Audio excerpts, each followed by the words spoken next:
திரியேக தேவனுடைய திவ்யத்துக்குள் ஒன்றரை கலந்து நித்தியானந்தபதியின் ராஜ்யத்தை சுதந்திரித்துக் கொள்ளும் சுதந்திரவாளிகளாக இந்த நாட்களில் நம்மை அழைத்து கொண்டே இருக்கின்ற நம் ஆத்துமநேசராகிய அன்பின் தேவன் ஒன்றான திரியேக தந்தையாகிய கர்த்தராகிய இயேசு கிறிஸ்துவின் புண்ணிய நாமத்தினாலே நம் அன்பு பிதாவுக்கு நன்றி செலுத்துகிறேன். I just thank the Almighty God, the Triune God, who enabled us to join with Him in the greater glory, brought us all together, gathered us here to receive the glory of God. I just thank God and give all the glory and praises to the Almighty God. 1996 ஆண்டு முதற்கொண்டு இந்நாள் இவ்வேளை மட்டுமாய் ஆதியாகமம் 3ஆம் அதிகாரம் 15ஆம் வசனம் நிறைவேறுவதற்குரியதான சத்திய மார்க்கத்தமைந்தவர்களாய் அன்பின் தேவனாய் கர்த்தர் நம்மை போதித்து புத்தி சொல்லி அந்த பாதையை நமக்கு காண்பித்து வழி நடத்தி வருகிறதற்காக என் அன்பு நாதனை நான் துதிக்கிறேன், சோத்திரிக்கிறேன். I just thank God from the depth of my heart, from the year 1996 still now, up till now, the Lord enabled us to keep the word Genesis 3:15 and leading us to the deepest truths of the word and helping us to walk in the right path of the word of God.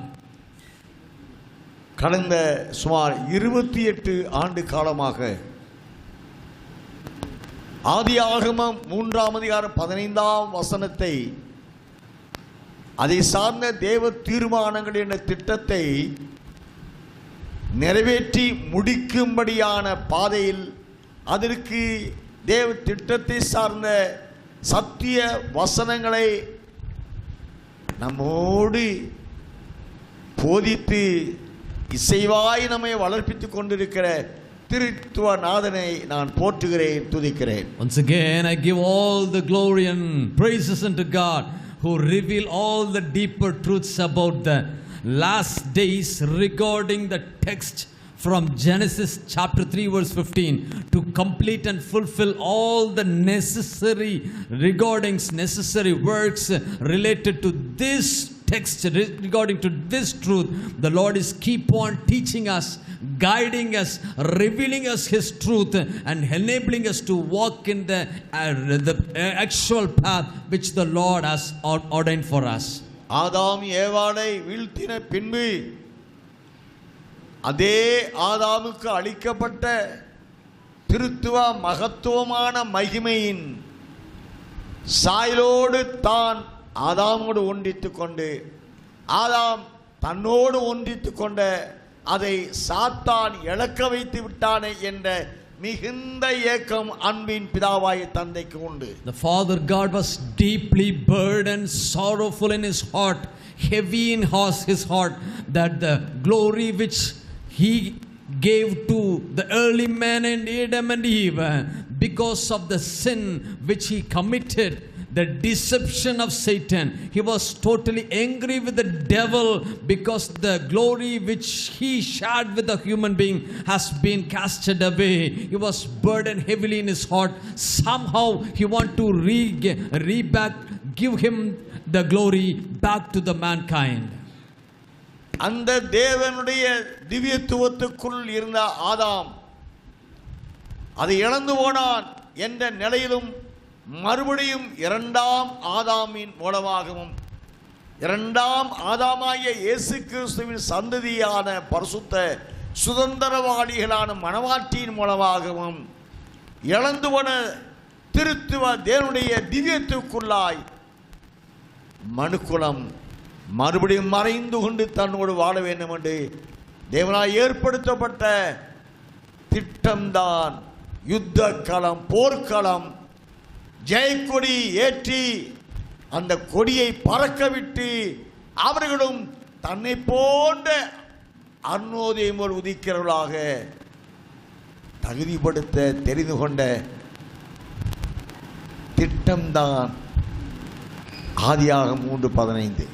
The Lord God has another plan just to regain the victory which the mankind lost in the Garden of Eden.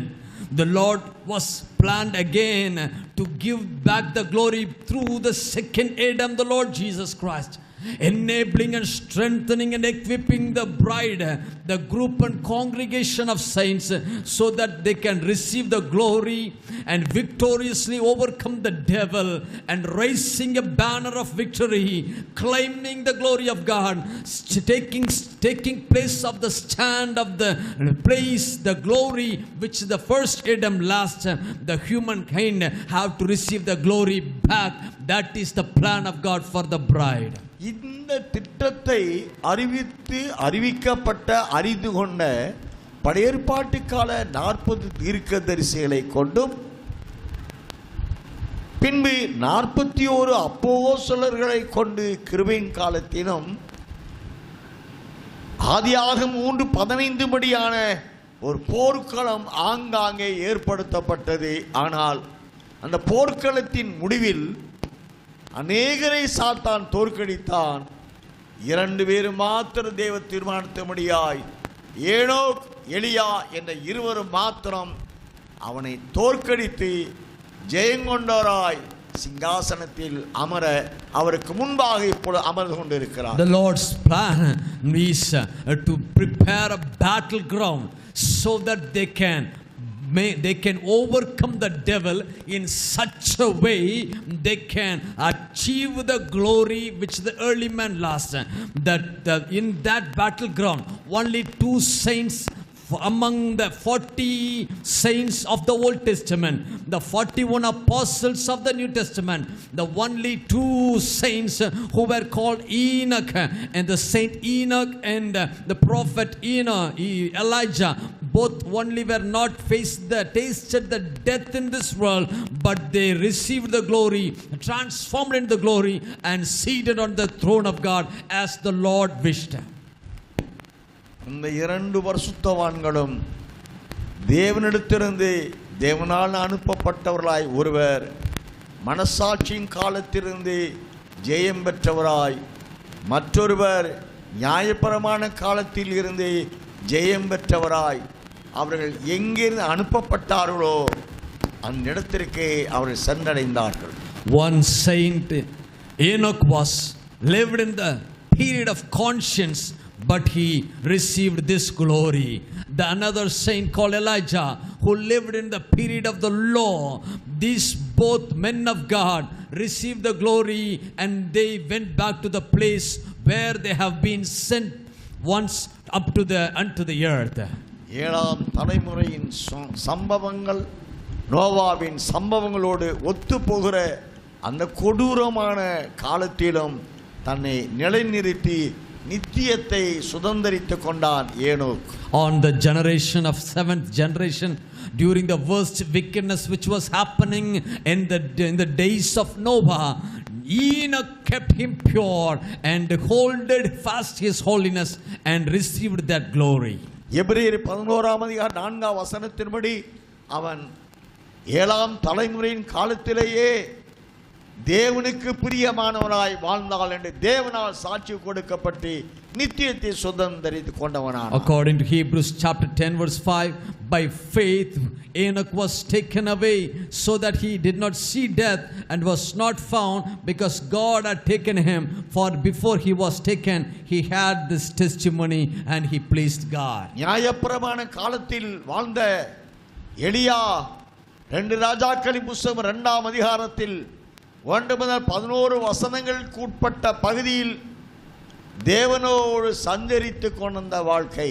Book of 2nd Kings chapter 2 1 to 19 scriptures we can find. Elijah the prophet was dwelling closely, walking with the Lord. That is the experience Elijah had. அந்த முதிர்ச்சியான தேவனுடைய வார்த்தைக்கு முற்றிலும் தன்னை காத்து கொண்ட எலியா அவருடைய சமூகத்தை மறுபடியும் சுதந்தரித்துக் கொண்ட சுதந்திரவாளியானான். Elijah, such a closer walk with the Lord. He had an experience, a matured experience, a fruitful experience. That experience brought him a privilege to sit back with the Lord and to receive that glory.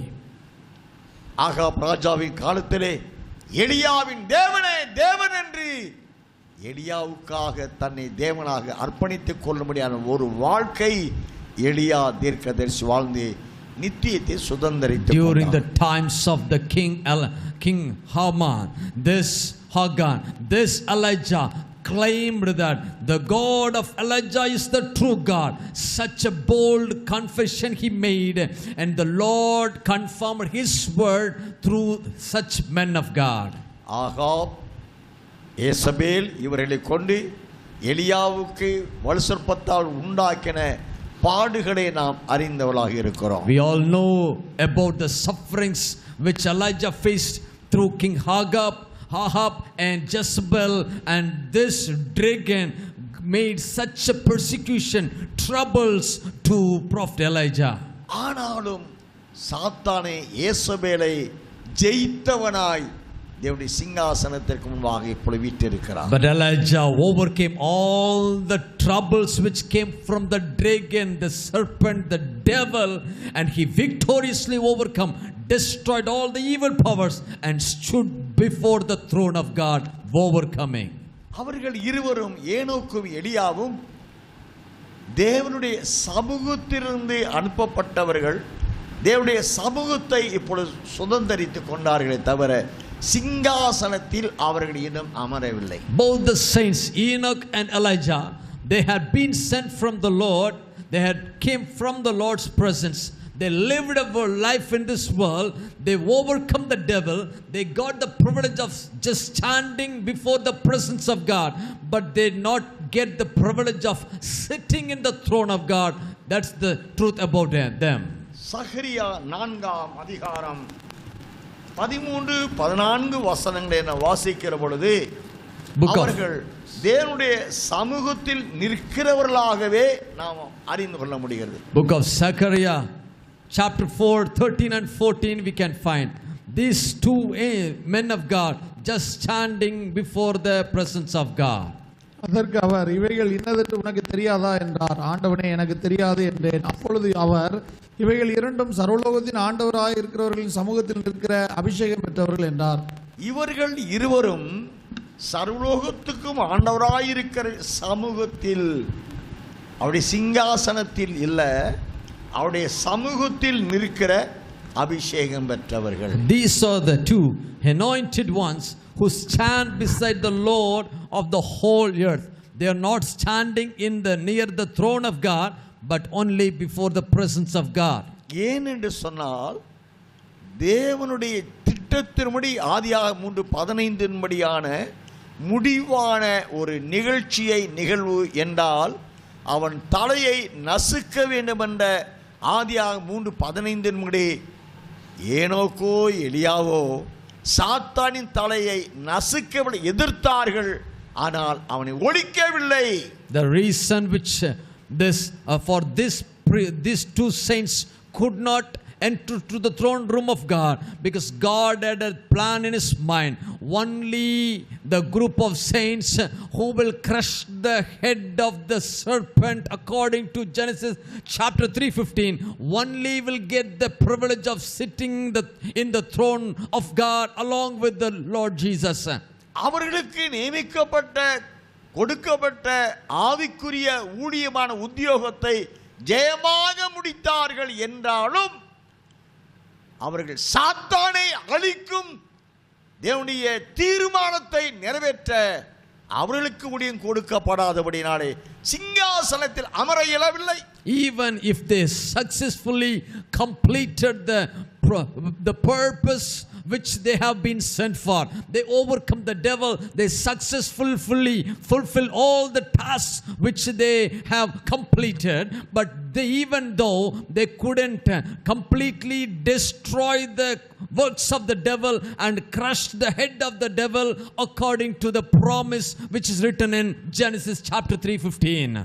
மத்தேயு 16ஆம் அதிகாரம் 18வது வசனத்தின்படியாய் ஆதியாகமம் 3:15 அஸ்திவாரமாய் அடிப்படையாக கொண்டு அங்கே பகை உண்டாக்கப்பட்டது.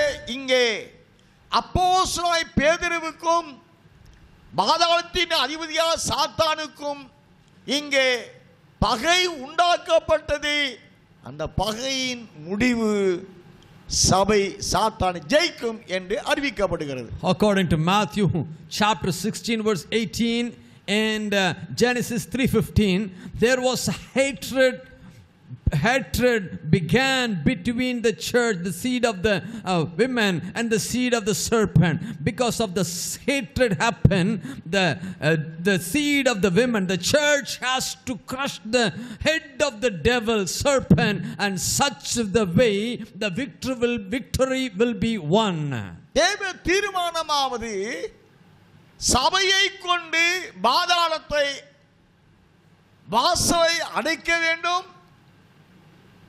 பாதாளத்திலிருந்து ஏறி வருகிற Leviathan என்ற பாம்பாகிய சாத்தானை ஒழிக்க வேண்டும், சாம்பலாக்க வேண்டும். அதை செய்கிறவர் சபை என்று அறிவிக்கப்படுகிறது.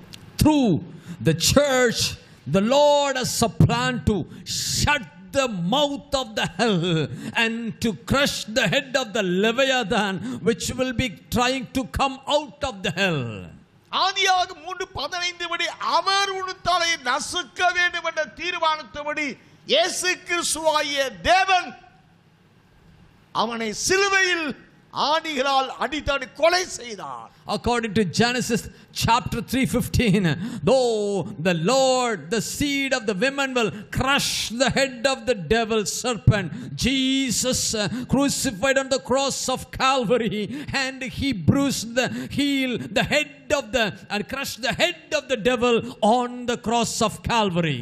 ஆகையினாலே அவர் சிங்காசனத்தில் அமர கிருபை பெற்றுக் கொண்டார். That's the reason Jesus got the privilege of sitting on the throne next to God.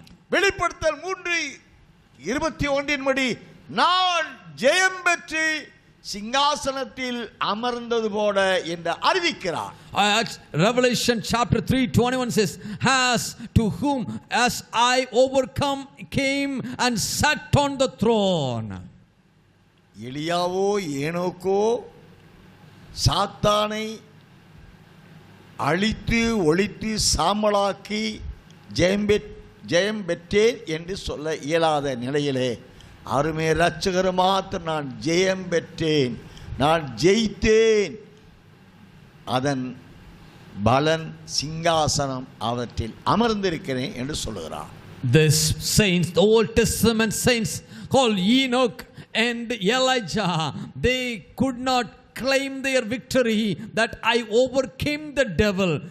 Even though they could have overcome the devil in such a partial way, only Jesus have completely destroyed the works of the enemy and overcame the devil and victoriously got the privilege graciously to sit on the throne of God.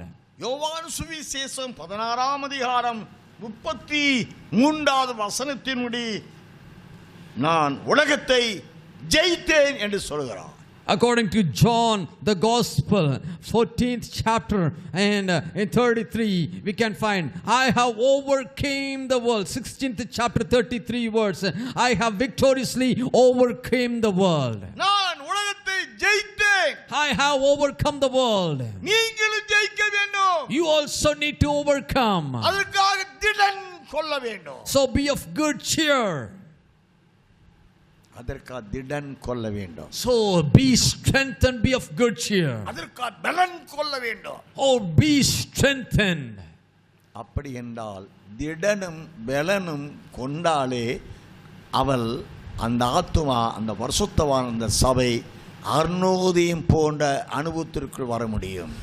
Only by receiving the strength and the power from the Lord, then the bride can come to an experience of shining like a morning star.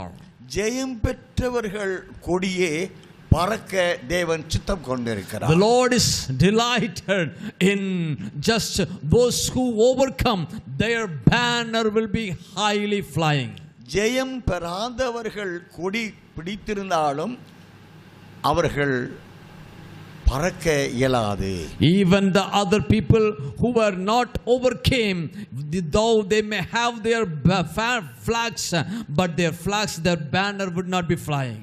ஜெயம் பெற்றவர்கள் கொடி பறக்க கட்டளையிட்டார். Oh, the Lord has commanded the victorious banners to be flying. எபிரேயருக்கு எழுதிய நிருபம் 50ஆம் அதிகாரம் 2வது வசனங்களை வாசிக்கலாம். Book of Jeremiah chapter 50 verse 1 and 2.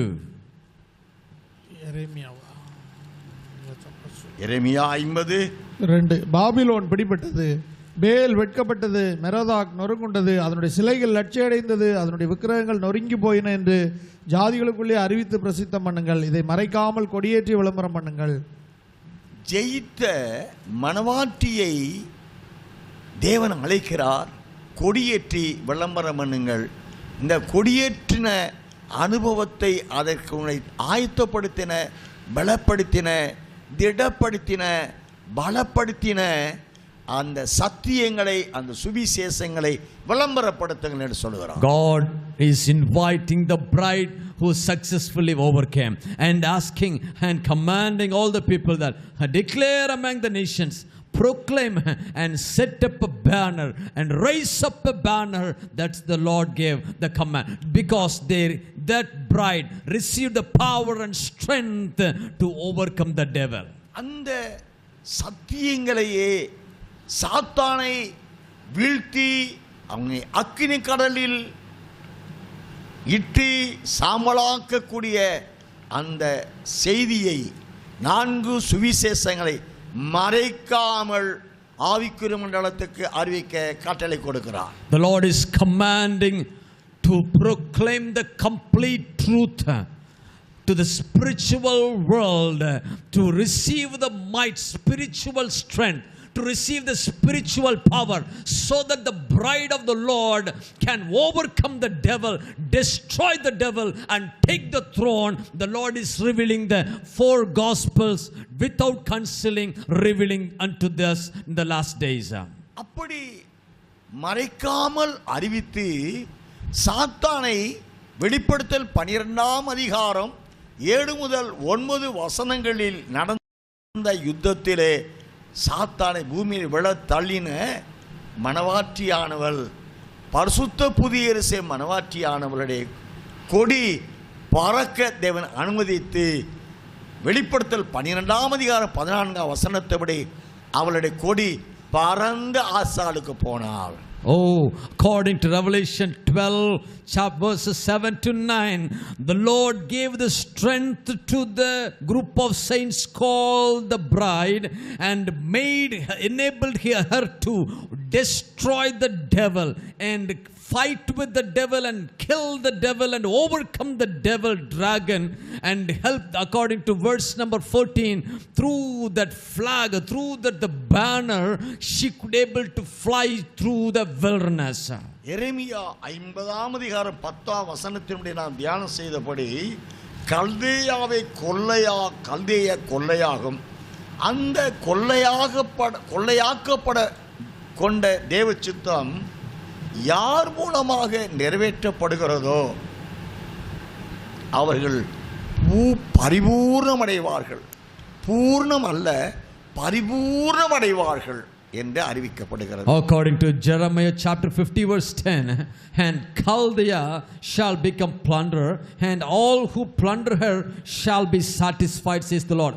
Only those who plunder the Chaldea, Babylon, will be qualified to raise their banner.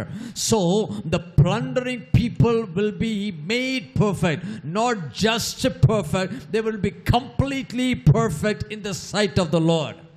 மத்தேயு 16:18 படி சபைதான் சாத்தானை தோற்கடிக்க வேண்டும் என்ற தேவ தீர்மானம் இருந்தாலும் அப்போஸ்தலனாகிய பேதுருவை கொண்டு பெந்தேகோஸ்தே நாள் என்ற கிபி 50வது நாளிலே எருசலேமில் சபை எழுப்பப்பட்டது. ஆனால் கிபி 35 அந்த எருசலேமில் எழுப்ப சபை சாத்தானால் தோற்கடிக்கப்பட்டது. According to Matthew chapter 16:18, the Lord has a plan to destroy the power of the devil through the church only. Even though this plan is in the mind of God, through Peter the apostle, in the book of Acts of Apostles, on the day 50 after the resurrection of the Lord, AD 50th day, on the day of Pentecost, the power of the Lord has been poured upon the church. AD 35, through the church which the Lord raised in the Jerusalem church, the Lord crushed the power of the devil and victoriously overcome Satan's plan. கிபி 55வது ஆண்டில் முற்றிலுமாக அழிந்து ஒளிந்து போயிற்று. On the year AD 55, the devil's plan has been completely destroyed and overcame. அப்போஸ்தலனாகிய பேதுருவிடத்திலே முகமுகமாய் பேசி உன்மூலமாய் எழுப்பப்படுகிற சபை சாத்தானை ஜெயிக்கும் என்று சொன்னாலும் ஜெயம் பெறவில்லை அந்த எருசலேமில் எழுப்பப்பட்ட சபை. Even though the Lord has promised to Peter, through you Peter I will raise a church and it will destroy the power of the devil, but even the promise was promised, the victory was completely, it was not won by the early churches. பின்பு கிபி 55 ஆண்டவர் யூதர்களை நம்ப இயலாதபடியினாலே யூதர்களும் தேவ சித்தத்தை முற்றிலும் நிறைவேற்ற முடியாதபடினாலே புறஜாதிகளை நம்புகிறார் ஆண்டவர். On the year AD 55, the Lord could not completely trust Jews, even though the promise was made. The Jews was not able to completely fulfill the promise and destroy the devil. So again, the Lord is putting his trust upon the Gentiles, leaving the Jews. அப்போஸ்தலனாகிய பவுலை அழைத்து அந்தியோகியா சபையை முதலாவதாக எழுப்பி அவற்றின் தொடர்ச்சியாக எபேசு போன்ற 7 பட்டணங்களில் சபையை எழுப்பினாலும் கூட அத்தனையும் சாத்தானை தோற்கடிக்கவில்லை, அவருடைய கொடி பறக்கவும் இல்லை. Even though the Lord had another plan and raised Apostle Paul to become the apostle of Gentiles, apostle to Gentiles, and raised the church in the city of Antioch, and through Apostle Paul the Lord built 7 different churches like Ephesus, Pergamum, and all those churches could not able to overcome the devil and crush the head of the devil according to God's expectation.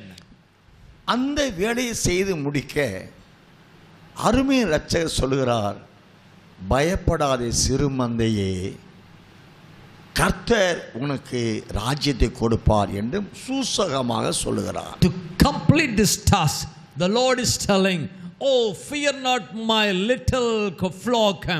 Oh, the Lord will give you the kingdom in a secret way. சின்னவன் 1000 சிறியவன் பலத்த ஜாதியவா ஆகுவான் என்று வாக்கு பண்ணுகிறார். The Lord has promised that the little one will become 1,000 and the smaller one will become 10,000. பெரிய ஜனங்களாக திரளான ஜனங்கள் எருசலேமில் மனம் திரும்பி சபையாய் ஆராதித்தார்கள்.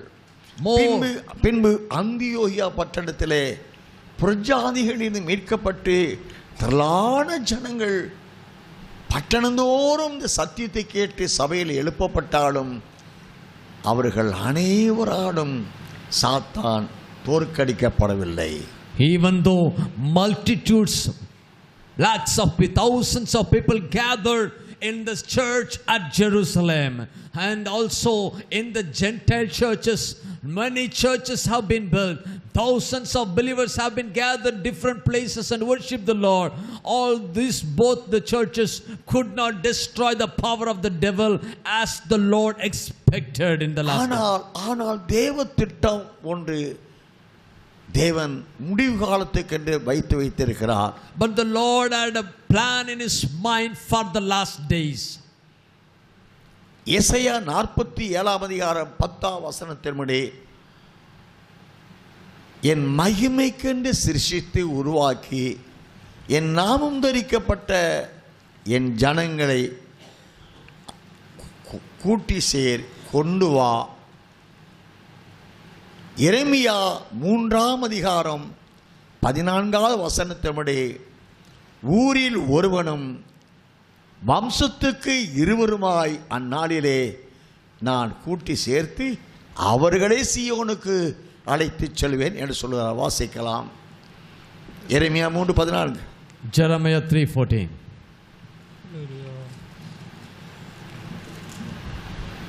சீர்கெட்ட பிள்ளைகளே திரும்புங்கள் என்று கர்த்தர் சொல்கிறார்.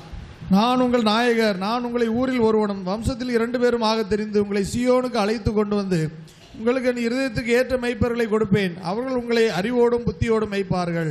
According to Isaiah chapter 47:10 and Jeremiah 3:14, return, O backsliding children, says the Lord, for I am married to you. I will take you, one from a city and 2 from a family, and I will bring you to Zion. அப்படி என்றால் அவருடைய வேலையை ஜெயமாக செய்து நிறைவேற்ற தேவ தீர்மானத்தின்படியானவர்கள் ஊருக்கு ஒருவரும் கோத்திரத்திற்கு அல்லது வம்சத்திற்கு இருவரும் என்ற ஒரு நிலைக்குள் பிதாவாகிய தந்தை வந்து விட்டார். Now, if so, even the Lord God had a great plan in his mind to destroy the devil. God's plan has come to a closer view to have focused in one person from a city and 2 persons from a family or a tribe. ஆனால் அருமைய இரட்சகர் அதற்கு ஏதுகரமாக, ஆனால் தேவ திட்டம் மாறாதபடி சீயோனு குமாரத்தியே இதோ உன் ரட்சிப்பு வருகிறது என்று ஏசாயா 62 அதிகாரம் 11-12 வசனங்களிலே சீயோனு குமாரத்தியே இதோ உன் ரட்சிப்பு வருகிறது என்றும் அவர்களை பரிசுத்த ஜனம் என்று கர்த்தரால் மீட்கப்பட்டவர் என்றும் சொல்வார்கள். நீ தேடிக்கொள்ளப்பட்டதென்றும் கைவிடப்படாத நகரம் என்று பெயர் வருவாய் என்று சொல்கிறார். According to Isaiah 62:11-12, this promise gets into fulfillment as it written, say to the daughter of Zion, surely your salvation is coming. Behold, his reward is with him and his work before him, and they shall call them the holy people, the redeemed of the Lord, and you shall be called sought out, a city not forsaken. ஒரு கைவிடப்படாத நகரம் என்றும் தேடிக்கொள்ளப்பட்டவள் என்றும் சொல்லப்படுகிறவள் எதற்கு தகுதியானவள் என்று 11 வசனத்தில் சொல்லுகிறார். இதோ சீயோன் குமாரத்தியை நோக்கி இதோ உன் ரட்சிப்பு வருகிறது என்று சொல்லுகிறார். The one who is called by the Lord as the sought out one, a city not forsaken. She is worthy to be called as the daughter of Zion. Your salvation has came. இந்த கைவிடப்படாத நகரம் என்றும் இவளே சீயோன் குமாரத்தி என்றும் அதற்கு உரிய ஜீவிதம் சிந்தைகள் எல்லாமே இவள் கைவிடப்படாத நகரம் என்றும் இரவும் பகலும் பாதுகாக்கப்படக்கூடிய திராட்சை தோட்டம் என்றும் இவள் விரல் விட்டு எண்ணக்கூடிய ஊருக்கு ஒருவரும் வம்சத்துக்கு இருவருமாய் இருந்தாலும் அவள் மிகுந்த கனி கொடுக்கிறவள் ஆகினால் அவளை நான் இரவும் பகலும் நான் காவல் செய்வேன், காத்துக்கொள்ளும் சொல்லி எசையா 27 அதிகாரம் 2-3 வசனங்களில் வாசிக்கிறோம். The city not forsaken, and the one who gives the good fruits is called to become the daughter of Zion. For this vineyard the Lord will keep on protecting, according to Isaiah 27:2. சமயத்தை நான் கருத்தில் கொண்டு கைவிடப்படாத நகரம் என்று மிகவும் சுருக்கமாக நேசர் ஏசாயா தீர்க்கனை கொண்டு சொல்லி வைத்த அந்த நகரம்தான் சீயோன் குமாரத்தியாக தேவன் உருவாக்கி வெளிப்படுத்தல் 21ஆம் அதிகாரம் 1 நாம் 10 வசனங்கள் முடிய நாம் வாசிக்கிற பொழுது பரிசுத்த புதிய எருசலேமாகிய நகரம், the city not forsaken is called to become the daughter of Zion. It's mentioned in Revelation chapter 21:1-10 as the Lord's holy new Jerusalem city. நீ தேடிக்கொள்ளப்பட்டவள், நீ தேடி தெரிந்து கொள்ளப்பட்டவள். நான் உன்னை முடிவு வரைந்து உன்னை காத்து உன் கரத்திலே கொடியை கொடுத்து உன் கொடி ரட்சிப்பின் கொடியாய், அது தீவட்டியாக பற்றியெறியக்கூடிய கொடியாய் நான் உன்னை வளர்த்தி சீயோன் குமாரத்தியாக ஏற்றுக்கொள்ளப் போகிறேன் என்று இந்த வேத வசனமெல்லாம் நான் போதிக்கிறது. The word of God, all these scriptures are teaching us that the Lord is equipping this sought out one, the one for which the Lord searched and found out.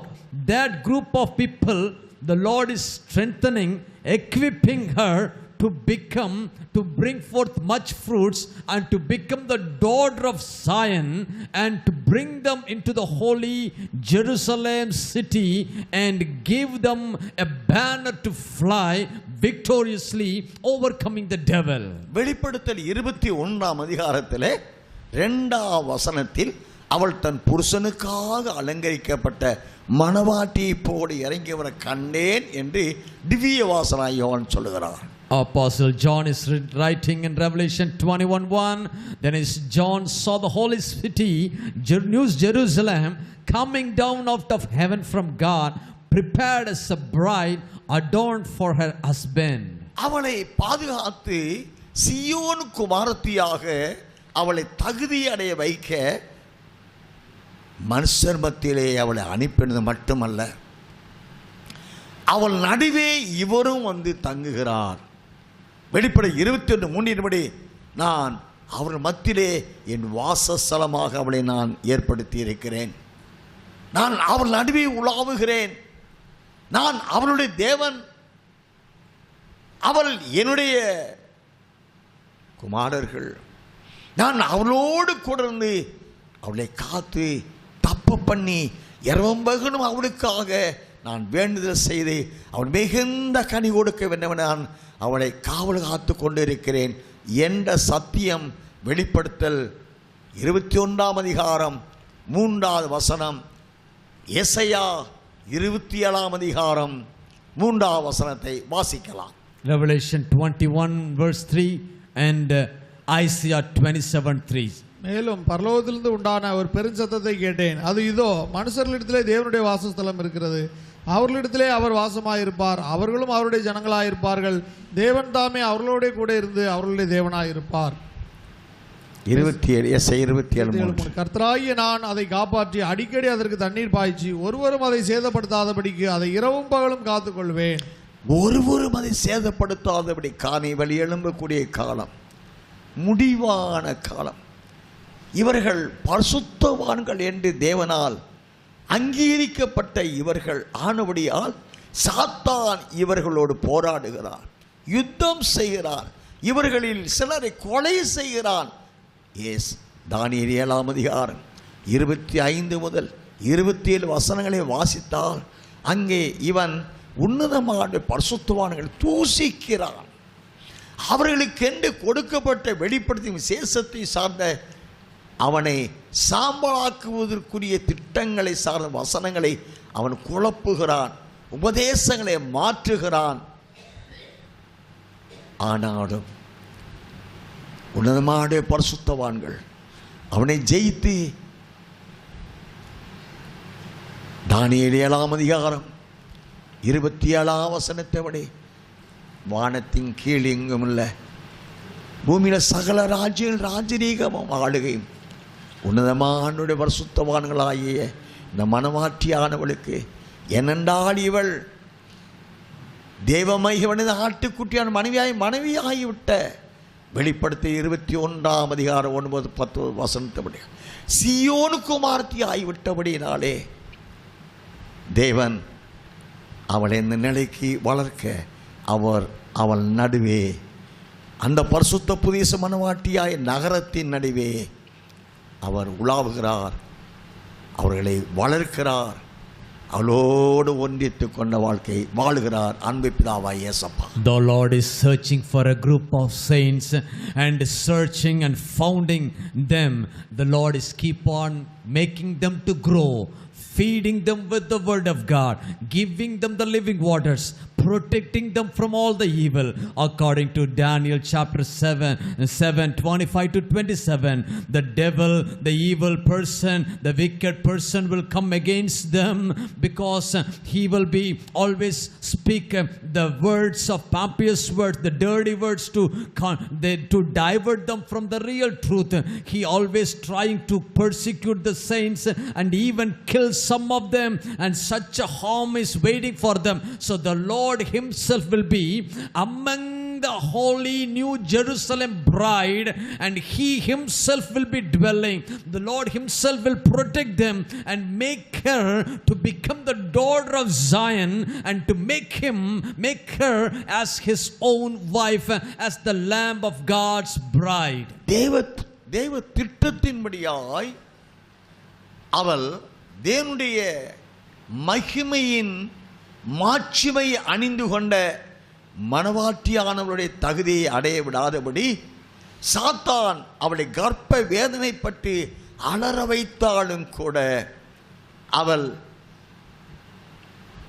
சூரியனை அணிந்திருக்கிறபடினால் இயேசுவால் பாதுகாக்கப்பட்டு ஒருவரும் அவளை சேதப்படுத்தி விடாதபடி இயேசுவே அவளை மூடி மறைத்து, வெளிப்படுத்த 12:1 வாசிக்கிறோம், அந்த ஸ்திரீ சூரியனை அணிந்திருந்தால் சாத்தானால் பழுதாக்கி விடாதபடி, சேதப்படுத்தி விடாதபடி மணவாளனாய் இயேசு தமது மகிமையாலே அவளை மறைத்து அவருடைய மனவாட்டியாக தகுதிப்படுத்துகிறார். Though Satan tries to destroy the holiness of this group of saints, the Lord himself will be among this group of saints and protect her, and he will try to induce this bride and to divert her in somehow with the wrong doctrines, but still the Lord will be amongst that group of saints, protecting them and to raise up a banner and to prepare her to become the bride of the Lord. Sri என்ற சபையும் அவளை மூடி மறைத்து கொண்ட சூரியனை போன்ற பிரகாசமும் ரெண்டும் ஒன்றரை கலந்து கொண்டது நிமித்தமாய் நாம் இதுவரைக்கும் தியானம் செய்தபடி ஒருவராகிவிட்டபடினாலே,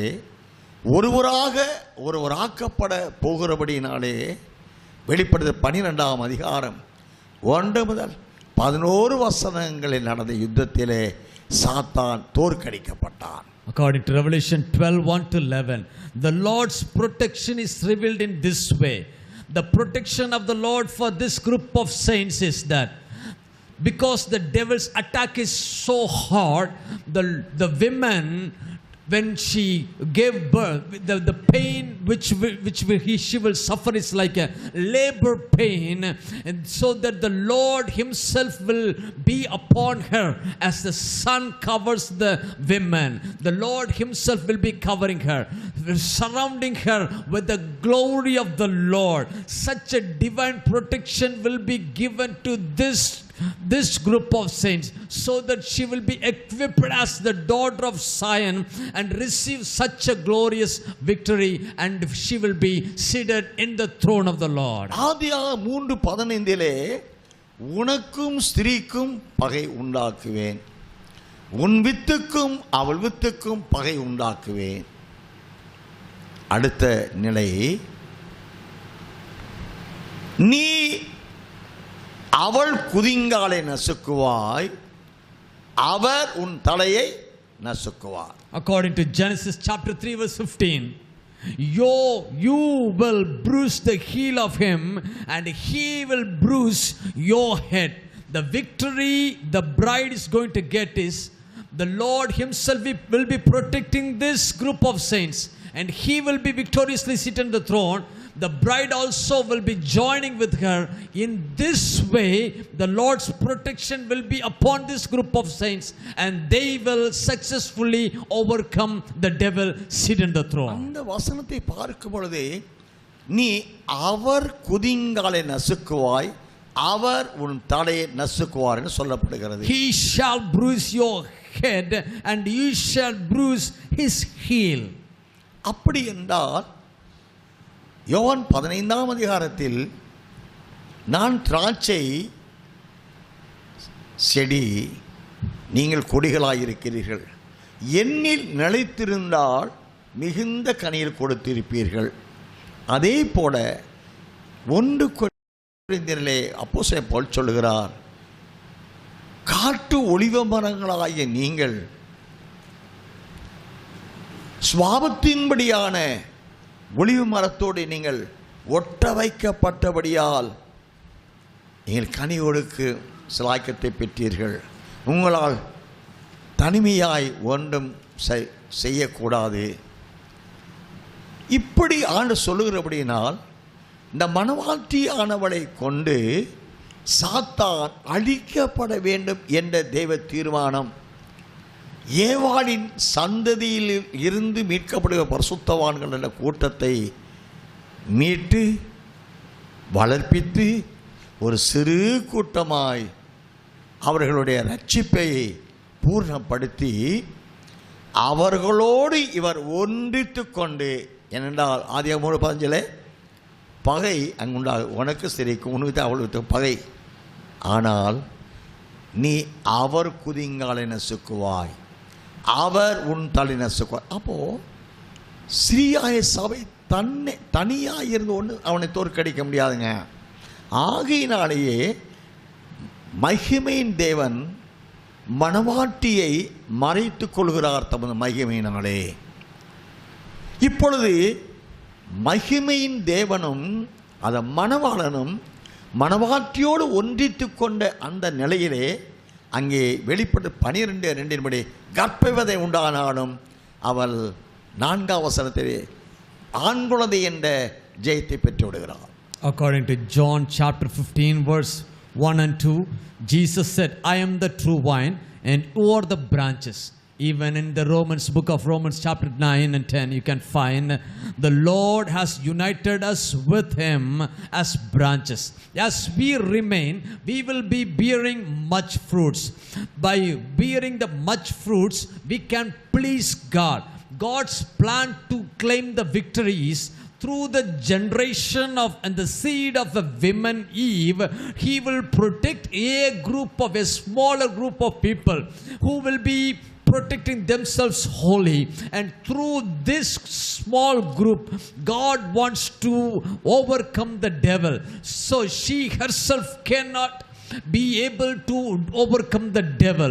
So the Lord himself will be with this smaller group in these last days, and he will crush the head of the serpent, and maybe they could able to bruise the heel of this group of the people, but the Lord himself will crush the head of the devil through this group of saints. ஆகையினாலே சபைகளை சாத்தான் வீழ்த்தினாலும்,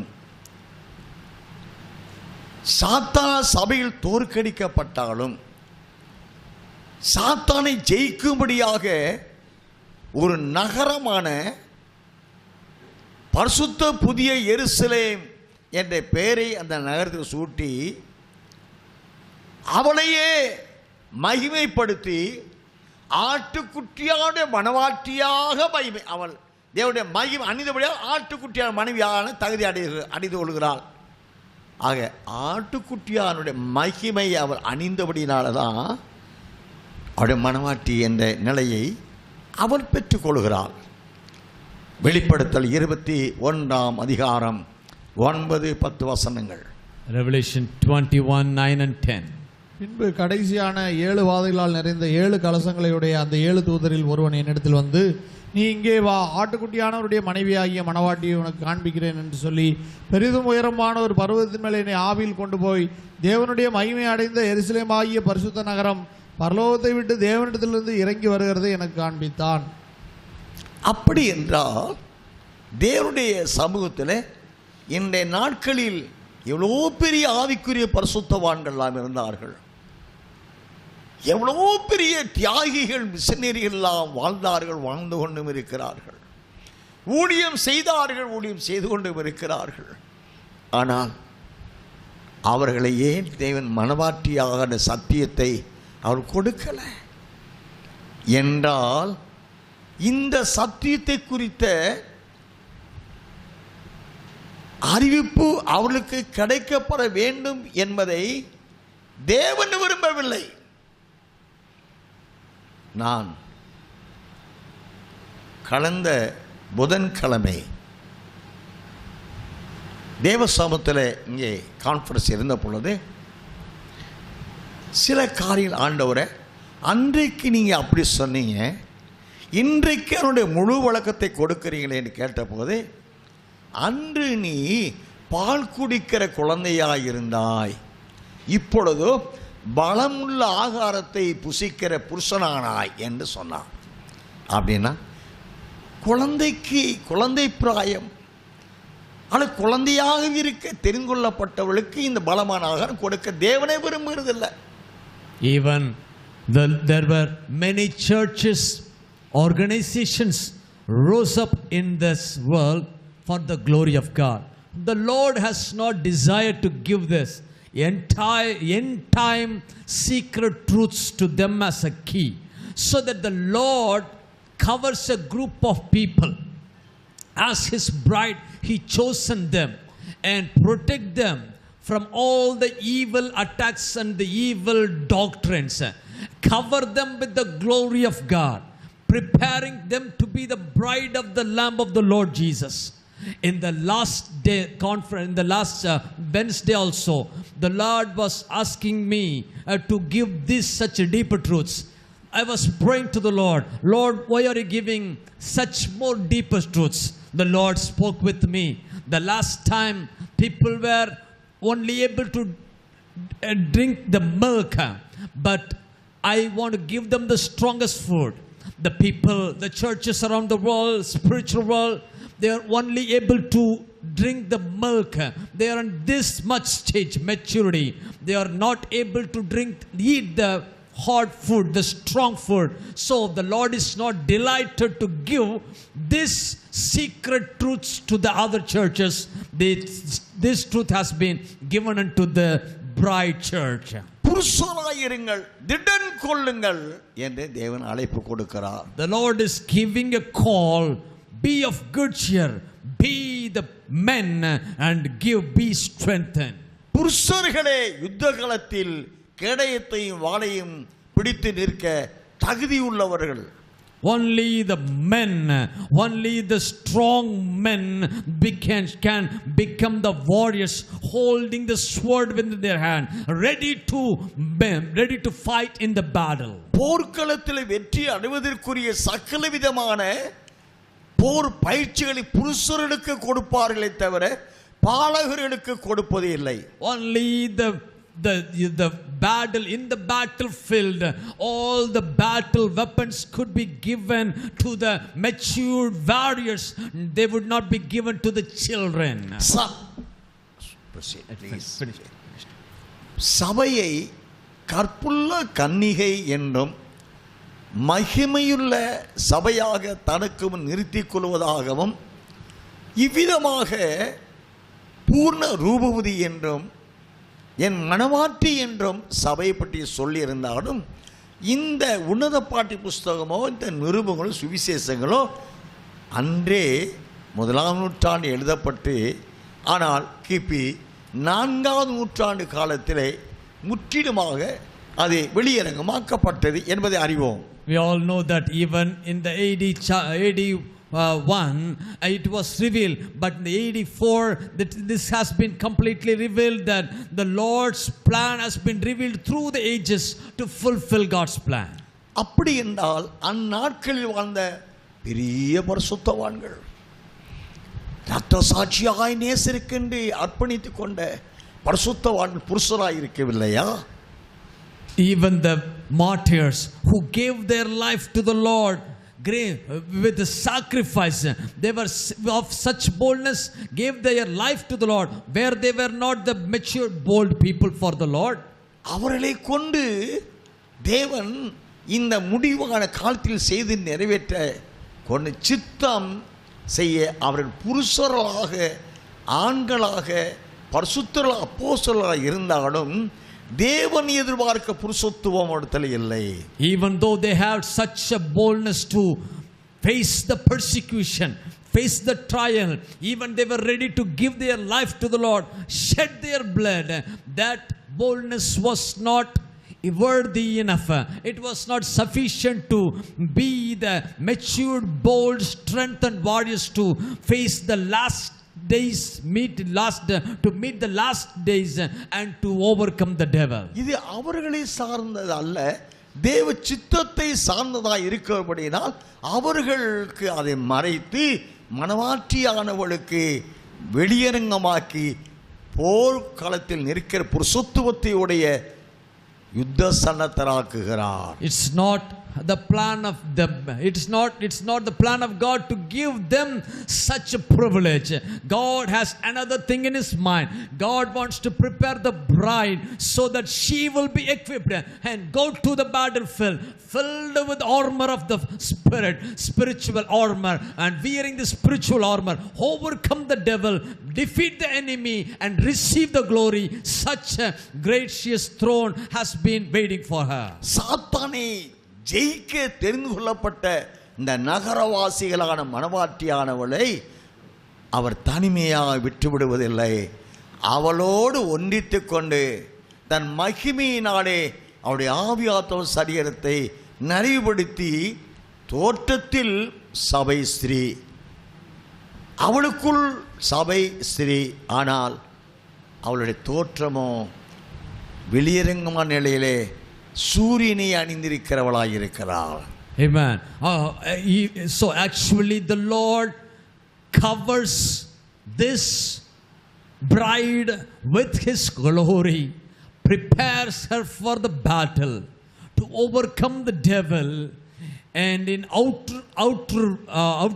outer view she is a garden covered with the glory, but actually she is covered by the sun. The sun refers to the Lord Jesus Christ.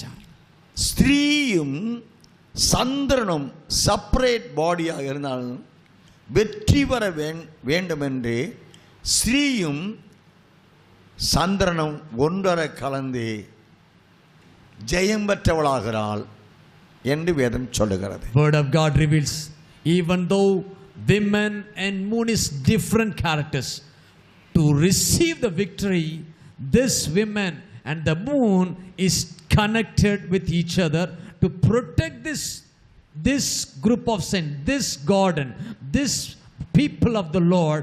The Lord himself is coming and protecting them.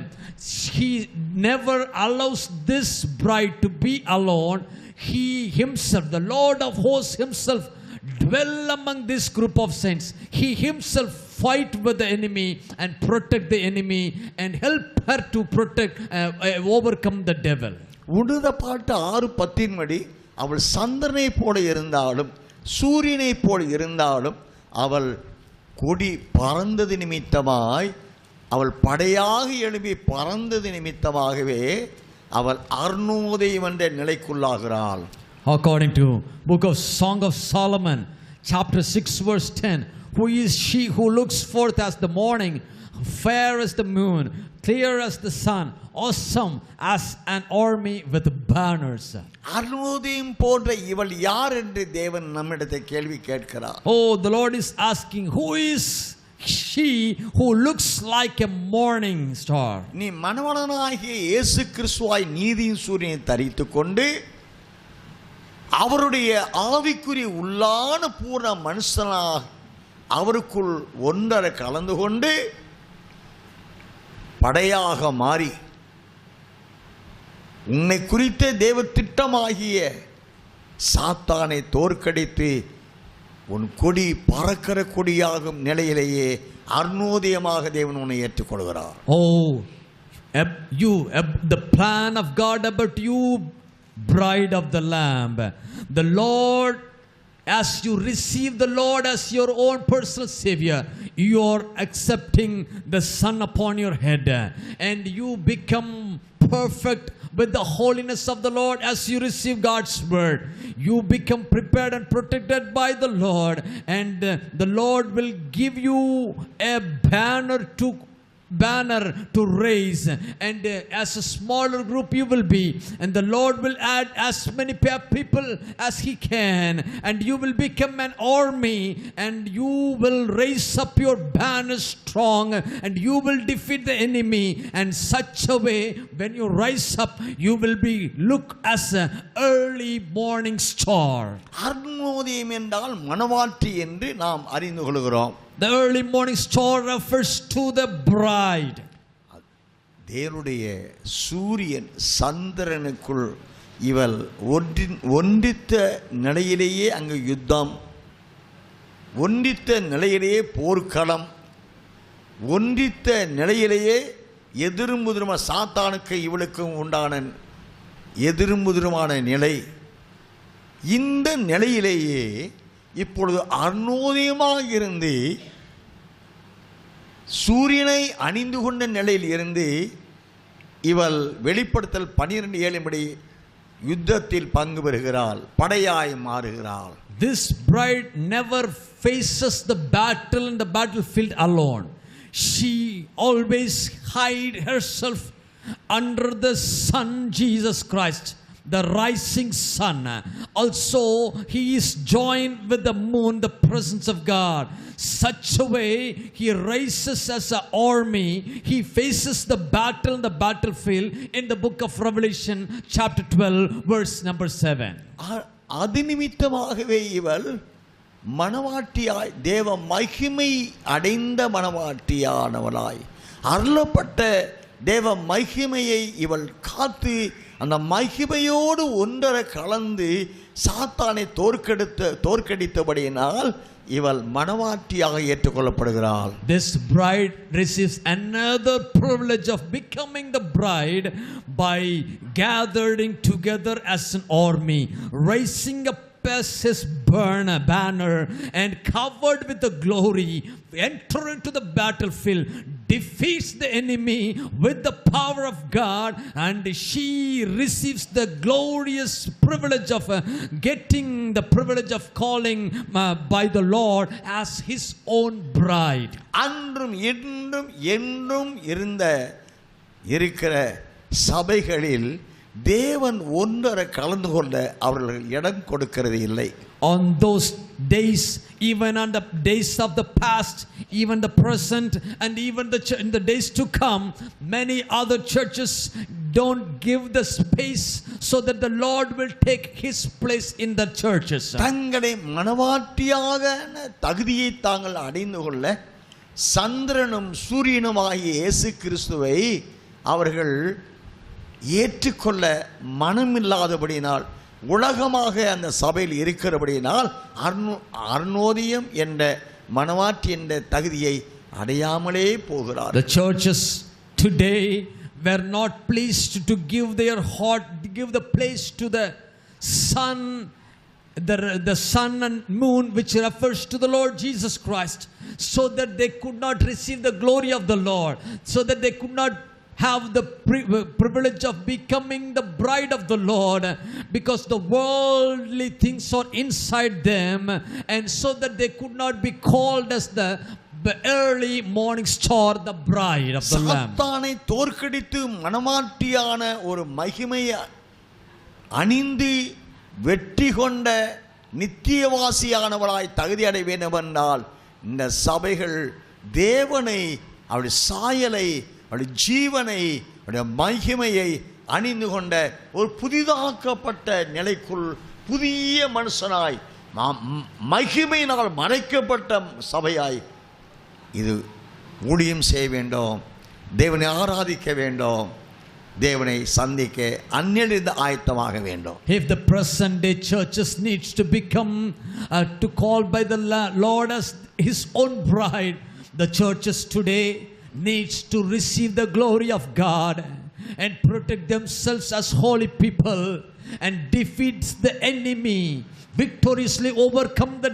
devil, receives the glory of the Lord, raising them as an army, lifting the banners to the Lord, and if they do so, they will be called as the bride of the Lord. And the Lord is calling all the local churches all around the world in the spiritual realm to partake in the privilege of becoming the bride of the Lord, and so that you will be called as the bride of the Lord, the lamb of the Lord Jesus Christ. ஆதி முதற்கொண்டு எழுப்பப்பட்ட அத்தனை சபைக்குரிய சத்தியம்தான் இன்று நமது காலத்திலும் கிடைக்கப்பட்டு இருக்கிறது. All the truths for all the churches all around the world to become the bride has the same truth only been given unto us also. அவர்களும் இந்த வேதாகமத்தில் உள்ள இந்த வசனங்களை வாசித்தார்கள், ஆனால் அவருடைய கண்களுக்கு இது புலப்படவில்லை. The same truth has been given to all the churches, but these truths about the bride was not open to them, it been hidden to their eyes. என்றால் மனவாட்டியாக மாட்சிமை பொருந்தினவளாக திருத்துவ தேவனுடைய மகிமைக்குள் ஒன்றித்து கொள்ளக்கூடிய அந்த சபை எழுப்பும் காலம் முடிவான காலம் என்ற தேவ தீர்மானத்தை சார்ந்து இவர்களுக்கு சத்தியம் புலப்படவில்லை. These truths were hidden to all the past churches, because the Lord's plan is to raise a glorious church, a transformed church, a church who will protect herself from all the evil plots of the enemy. Such a hidden plan was in the mind of the Lord, so it was hidden to them, but it's revealed to us. வெளிப்படுத்தல் 12ஆம் அதிகாரம் 10ஆம் வசனத்திலே அநேகர் சுத்தமும் வெண்மையுமாக்கப்பட்டு புடமிடப்பட்டவராய் காணப்படுவார்கள் என்று சொல்லப்படுகிறது. Revelation 12 verse 10 says many will be proved. Daniel 12 verse 10 says on those days many people will be pure, but I shall read from that. Daniel chapter 12 verse 10 says, many shall be purified, made white and refined, but the wicked shall do wickedly, and none of the wicked shall understand, but the wise shall understand. புடமிடப்படக்கூடிய அந்த 70வது வாரத்தின் முதல் பகுதியில் நடக்கிற யுத்தத்தில் உண்டாகிற புடமிடப்படுதல், உபத்திரப்படுத்தப்படுதல், அதன் மூலமாக இவர்கள் சுத்தமும் வெண்மையாக்கப்பட தேவ தீர்மானம் சொல்லுகிறது. On the early days of the 70th week, that will be the period and the days of troubles. On those troubles, this church will be purified, it will be refined, it will be made white. That's what it's written. தானியேல் 12ஆம் அதிகாரம் 7ஆம் வசனத்திலும் கூட ஒரு காலமும் காலங்களும் அரை காலமும் செல்லும் என்றும் பரிசுத்த ஜனங்களின் வல்லமையை சிதறடித்தல் முடிவரும் போது இவையெல்லாம் நிறைவேறித்தீரும் என்று சொல்லுகிறார். Daniel 12:7 also says that it shall be for a time, a times and a half a time, and all these things will take place. அந்த நாட்களின் சம்பவம் 10ஆம் வசனத்தில் தானியேல் 12:10 அநேகர் சுத்தமும் வெண்மையுமாக்கப்பட்டு புடமிடப்பட்டவர்களாய் விளங்குவார்கள், துன்மார்க்கரோ துன்மார்க்கமாய் நடப்பார்கள், துன்மார்க்கரில் ஒருவனும் உணரான், ஞானவான்களோ உணர்ந்து கொள்வார்கள் என்று சொல்லப்படுகிறது. Many shall be purified, made white and refined, but the wicked shall do wickedly. None of the wicked shall understand, but the wise shall understand. அப்படி என்றால் வெண்மையும் சுத்தமும் என்றால் மணவாட்டியானவளுக்கு அது கையளிக்கப்பட்டதா இருக்கிறது.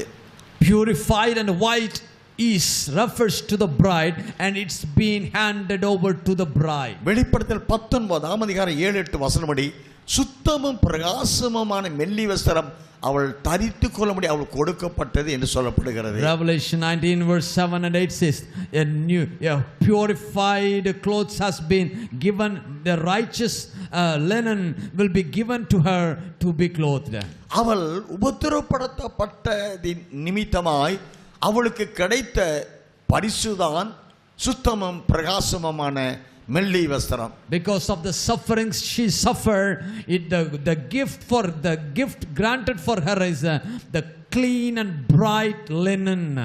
ஆட்டுக்குட்டியான மனைவியாய மணவாட்டி என்ற ஸ்தானம் அவளுக்கு கிடைக்கப்பெற அவள் உபத்திரவத்தின் வழியாக, அவள் புடமிடப்பட்டதின் வழியாக அவள் பரிசுத்தவான் என்று தேவன் ஏற்றுக்கொள்கிறார். To get the privilege of becoming the wife of the Lamb of the Lord, she goes through lot of sufferings and tribulations, and through those troubles she been refined and become pure and clean as white.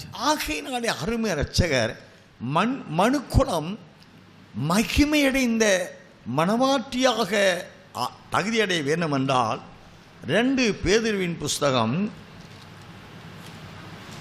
1 அதிகாரம் 3-4 வசனங்களை வாசிக்கலாம். Book of 2 Peter chapter 1 verse 3 and 4. தம்முடைய மகிமையினாலும் காருண்யத்தினாலும் நம்மை அழைத்தவரை அறிகிற அறிவினாலே ஜீவனுக்கும் தேவபக்திக்கும் வேண்டிய யாவற்றையும் அவருடைய திவ்ய வல்லமையானது நமக்கு தந்தருளினதும் அன்றி இச்சையினால் உலகத்துக்குண்டான கேட்டுக்கு தப்பி திவ்ய சுவாபத்துக்கு பங்குள்ளவர்கள் ஆகும் பொருட்டு மகாமேன்மையும் அருமையுமான வாக்குத்தத்தங்களும் அவைகளினாலே நமக்கு அளிக்கப்பட்டிருக்கிறது. தம்முடைய மகிமையினாலும் காருண்யத்தினாலும் நம்மை அழைத்தவரை அறிகிற அறிவினாலே ஜீவனால் நித்திய ஜீவனுக்கும் தேவனுக்குரிய பக்தியில் கிறிஸ்துவின் நிறைவான வளர்ச்சியை அடைந்து கொள்வதற்கு வேண்டிய இவைகள் யாவற்றையும் நமக்கு தருகிறது அவருடைய திவ்ய வல்லமை. அவருடைய திவ்ய வல்லமை, as his divine power has given to us all the things that pertain to life and godliness through the knowledge of him who called us by the glory.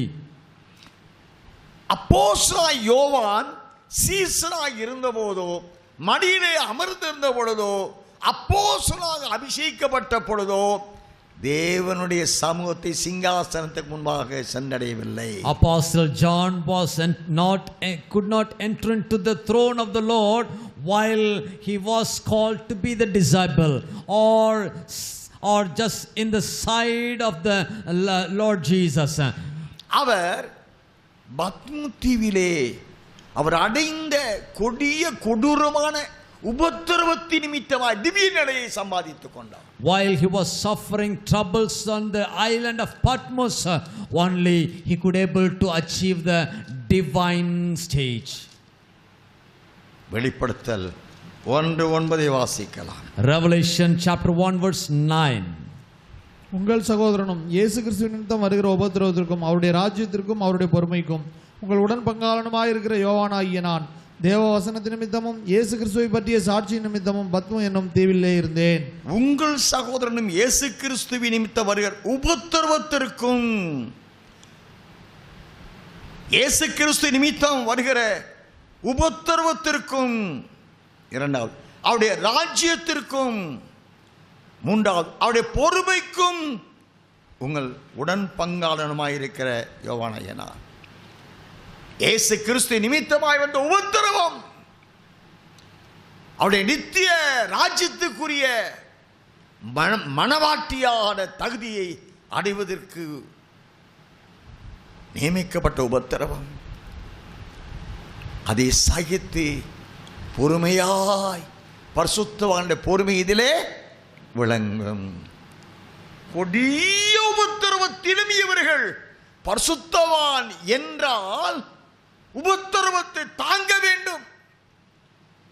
தேவ நியமத்தின்படி வருகிற அத்தனை உபத்திரவத்தையும் தாங்கிக் கொண்ட நிலையில் அவர்கள் திவ்ய நிலை அடைகிறார்கள். I, John, both your brother and companion in the tribulation and kingdom and patience of Jesus Christ, was on the island that is called Patmos. Dearly beloved people of God, this apostle John received such a glory only through the tribulations which he suffered. On the time of tribulation, he tolerated, he just suffered all things with patience. That patience gave him the glorious stage of getting into the glory. That stage gave him a divine nature so that he could able to receive this all revelations. இந்த பத்மம் தீவை குறித்து அடியான் தேவனிடத்திலே சில வருடங்களுக்கு முன்பாக நான் ஜெபத்தில் தரித்திருந்த பொழுது அந்த பத்மம் தீவின் நிலை என்ன ஆண்டவரே என்று பல காரியங்களை அறிந்து கொள்ள அடியான் ஜெபத்தில் தரித்திருந்தேன். I was in the presence of the Lord, praying unto the Lord to get the revelation about the island Patmos.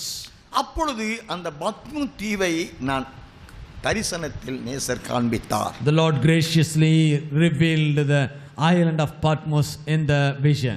அந்த தீவானது ஒரு கொடூரமான தீவாக, தீவென்றால் நாம் அறிந்திருக்கிறோம் ஏதோ மரங்கள் இருக்கும் அவ்வளோதான் நினைக்கிறோம். ஆனால் அந்த பத்ம தீவு என்ற நிலையிலே அங்கே கொடூரமான வனவிலங்குகள் உருமிக்கொண்டு, சிங்கம் போன்ற மிருகம் உருமிக்கொண்டு வந்தது. And that island Patmos, we usually think that would be a beautiful scenery filled with the trees and flowers. But that Patmos was terribly filled with the wild animals like lion. It's the wild animals. It's ready to. It was trying to kill us. கொடிய விஷ ஜந்துக்கள் என்று சொல்லப்படுகிற கொடிய விஷவுடைய பாம்புகள். அதாவது ஒரு புழு முண்டு பாருங்களேன், ஒன்றெண்டு இல்லைங்க, அந்த பத்மம் தீவு முழுவதுமாக கொடிய விஷம் நிறைந்த பாம்புகள் அங்கே ஓடிக்கொண்டே இருந்தது. I could able to see lot many poisonous insects like snakes. It was there not little, but there was full of insects, poisonous insects and snakes. It was filled the island. ரொம்ப, அதாவது சுற்றிலும் கடல் நீர் இருந்தாலும் கூட அதோட தோற்றங்க ஒரு டெசர்ட்டாகவே காணப்பட்டது. Even though it was covered, filled with the sea and all the sides, it resembled as like a desert. தாகம் நீர் தீர்க்க தண்ணீர் இல்லாத ஒரு இடமாக இருந்தது. It was a place there is no drinking water. அங்கே டொமிஷியன் மன்னன் அந்த தீவை அவனுக்குரியதாக்கி அங்கே வெண்கல தாது பொருள்கள் அதிகமாக இருக்கிறதினாலே அங்கே சுரங்கங்கள் வெட்டி அந்த வெண்கலத்தை எடுத்து விற்று அந்த டொமிஷியன் ஆட்சி செய்து வந்தான். On those days King Domitian was, அதை நான் கண்ட தீவை குறித்து பிறகு நான் வரலாற்றிலே நான் பார்க்கும் பொழுது நடந்த சம்பவத்துக்கு அது ஆதாரமாக எனக்கு இருந்தது. It's a historical evidence also. I was referring after the vision, I was referring in the history. I could able to find out this King Domitian, he occupied this island because there was the mine of bronze, and that king happened to cultivate the mine from there and such a way earn money and ruled in his kingdom. வெண்கல தாது பொருளை எடுத்து இவன் அந்த பொக்கிஷத்தை சேர்க்க வேண்டும் என்பதற்காக இவன் அங்கே கொடூரமான கொலைபாதகம் நிறைந்த கொடியவர்களை அங்கே அடிமைகளாக அனுப்புவது உண்டு, நாடு கடத்துவது உண்டு. He used to send many prisoners there to that island to work in that island to take up the brass minerals. இவர்களை கொண்டு அந்த சுரங்கங்களை வெட்டி அந்த தாது பொருளை எடுத்து இவர்களே சுமை சுமந்து சிறிய ஒரு போட் மூலமாக இங்கே கொண்டு சேர்ப்பது. To help them to work hard in that mine, they have to work hard, they have to carry the mine, the brass, and they will be sending those minerals through the sea to the other shore. அவர்கள் நாடு கடத்தப்பட்ட கைதிகள் ஆனபடினாலே சரியான ஆகாரம் கொடுப்பது இல்லை, தண்ணீர் கொடுப்பது இல்லை, எந்த ஒரு சுகத்துக்குரிய மனிதனுக்கு தேவையான ஒன்றும் இங்கு கிடைக்கப்படவில்லை. Because they were the captives and also the prisoners. They were not given the proper food. They were not given the proper health or proper care. They were such weak persons. அந்த பத்மு தீவிலே இருந்த அந்த மனிதர்கள் கொடியவர்கள், ஒருவரை ஒருவர் கொலை செய்த பழக்கத்தின் நிமித்தமாய் அரசனாலே அவர் கட்டுப்படுத்த முடியாத ஒரு கொடியவர்கள் ஆனவுடைய நாடு கடத்தப்பட்டு இங்கே வந்திருக்கிறார்கள். Because they were terrible people. They will be killing each other. The king himself could not control them, so that the king sent them to this island to be punished. ஆனால் அப்போஸ்தலனாகிய யோவான் எபேசு பட்டணத்திலே கொதிக்கிற எண்ணெய் கொப்பரையில் இவரை போட்டதின், இவரை இரத்த சாட்சியை மறிக்க வைத்த நிலையை, இரத்த சாட்சியாய் மறிக்கும்படி கொதிக்கிற கொப்பரையிலே எண்ணெயிலே போட்டபோது இவருக்கு அந்த கொதிக்கிற எண்ணெய், அந்த தீ ஒரு சேதம் செய்யவில்லை. In the city of Ephesus, the king by those times made this apostle John to kill as a martyr. He was thrown into a boiling oil, but this apostle John was not killed and dead. இவருடைய வாழ்க்கையிலே நீரோ மன்னுடைய காலத்திலே இவர் ஊழியம் செய்தார். நீரோ அவனுடைய காலத்தில் சாலைகளில் இருமருங்கும் மரங்கள், அந்த மரங்களில் அதாவது தீப்பந்தங்களை வைத்து இயேசுவை ஏற்றுக்கொண்டவர்களை அந்த தீப்பந்தத்தோடு ஒன்றரை கட்டி எண்ணெய் ஊற்றி இவர்களை எரித்து சாம்பலாக்குவது நீரோமனுடைய சுபாவம். On those days, King Nero was in the rule. He used to have a way of punishment. There will be a lot of trees on the roadside. Then the people who denied to who worship the Lord, denied Jesus, denied to worship the Lord Jesus, they will be tied in united with the trees, and they will be put in fire by pouring the oil. அந்த உபத்திரவத்திலும் இந்த யோவான் ஒன்றும் சேதப்படுத்தப்படவில்லை. But even in this punishment also, Apostle John was not suffered. ஆகையினாலே இறுதியிலே இவன் கொடியவன், அவருடைய பார்வையில் கொடியவனாக பத்மோத்தேவுக்கு நாடு கடத்தப்பட்டான். Finally, in the sight of the king, this John was considered as a criminal and been sent to the island of Patmos. அங்கே இருந்த இந்த அன்பின் தேவனுடைய தாசன் பசி, பட்டினி, தாகம், உபத்திரவம், விஷ ஜந்துக்கள், கொடி மிருகங்கள் இவைகள் மத்தியிலே சுரங்கத்திலும் கொடூரமான கடுமையான வேலை செய்து ராஜாவினுடைய அடிமையாய் வாழ வேண்டும். In this land of Patmos, Apostle John has to suffer all the persecutions. He have to work in the mine, and he have to live his life as a slave of the king. அந்த கொடிய உபத்திரவத்தின் மத்தியிலும் இவர் நிலை கொண்டதற்கு காரணம் என்னவென்றுதான் நான் வாசித்த வெளிப்படுத்த 1:9 அவர் சொல்லுகிறார், இயேசு கிறிஸ்துவின் நிமித்தம் வருகிற உபத்திரவத்திற்கும் அவருடைய ராஜ்யமாகிய 1000 அரசாட்சி சியோன் இதை சுதந்தரித்துக் கொள்ள வேண்டும் என்பதற்கும் அதை தடுக்கும்படி உண்டான எல்லா உபத்திரவங்களின் மத்தியிலே நான் நேசருடைய தாசனாய் உபத்திரவத்தை சகித்தேன் என்றுதான் இந்த 9ஆம் வசனம் எழுதப்படுகிறது. Revelation 1:9 gives all the description about the sufferings of John.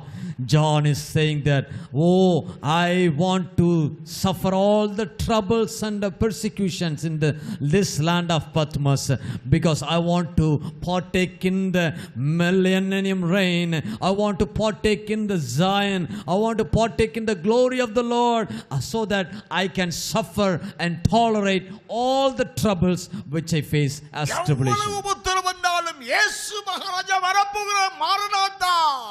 Whatever the troubles may come, I will suffer and say, Jesus is coming, Maranatha. தன் உடன் சுரங்கத்தில் பணியாற்றின அவருடைய மத்தியிலும் Maranatha. Among all the people who worked along with him, he says, Maranatha. இந்த முழக்கத்தோடு வருகிற உபத்திரவத்தை இவர் தேவனுடைய ராஜ்யத்தின் நிமித்தமாய் சகித்த சகோதரன் என்று சொல்லுகிறார். Here, because of all the sufferings, he said that I am the one who got the privilege of being suffered for the Lord as a brother. அப்படி மாறாதா என்று அறிவித்து அறிவுகள் விட்ட அப்போஸ்தலனாகிய யோவான் கர்த்தருடைய நாளில் ஆவிக்குள்ளாய் தேவனுடைய சத்தம் கேட்க, அடுத்த வசனம் வாசிக்கிறோம். The next verse we could able to see such a proclamation was made by Apostle John. The next word itself, he said that I became in the spirit in the Lord's day. எனக்கு ஒரு சத்தம் கேட்டதே. I could able to hear a voice.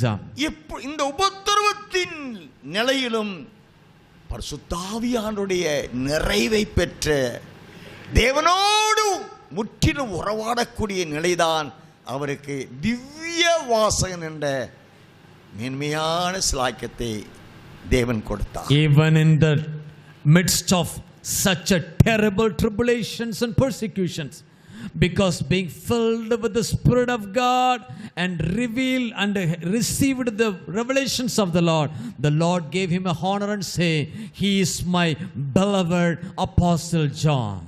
அருமையான தேவனுடைய பரிசுத்தவான்களே, dearly holy people, the saints of the Lord.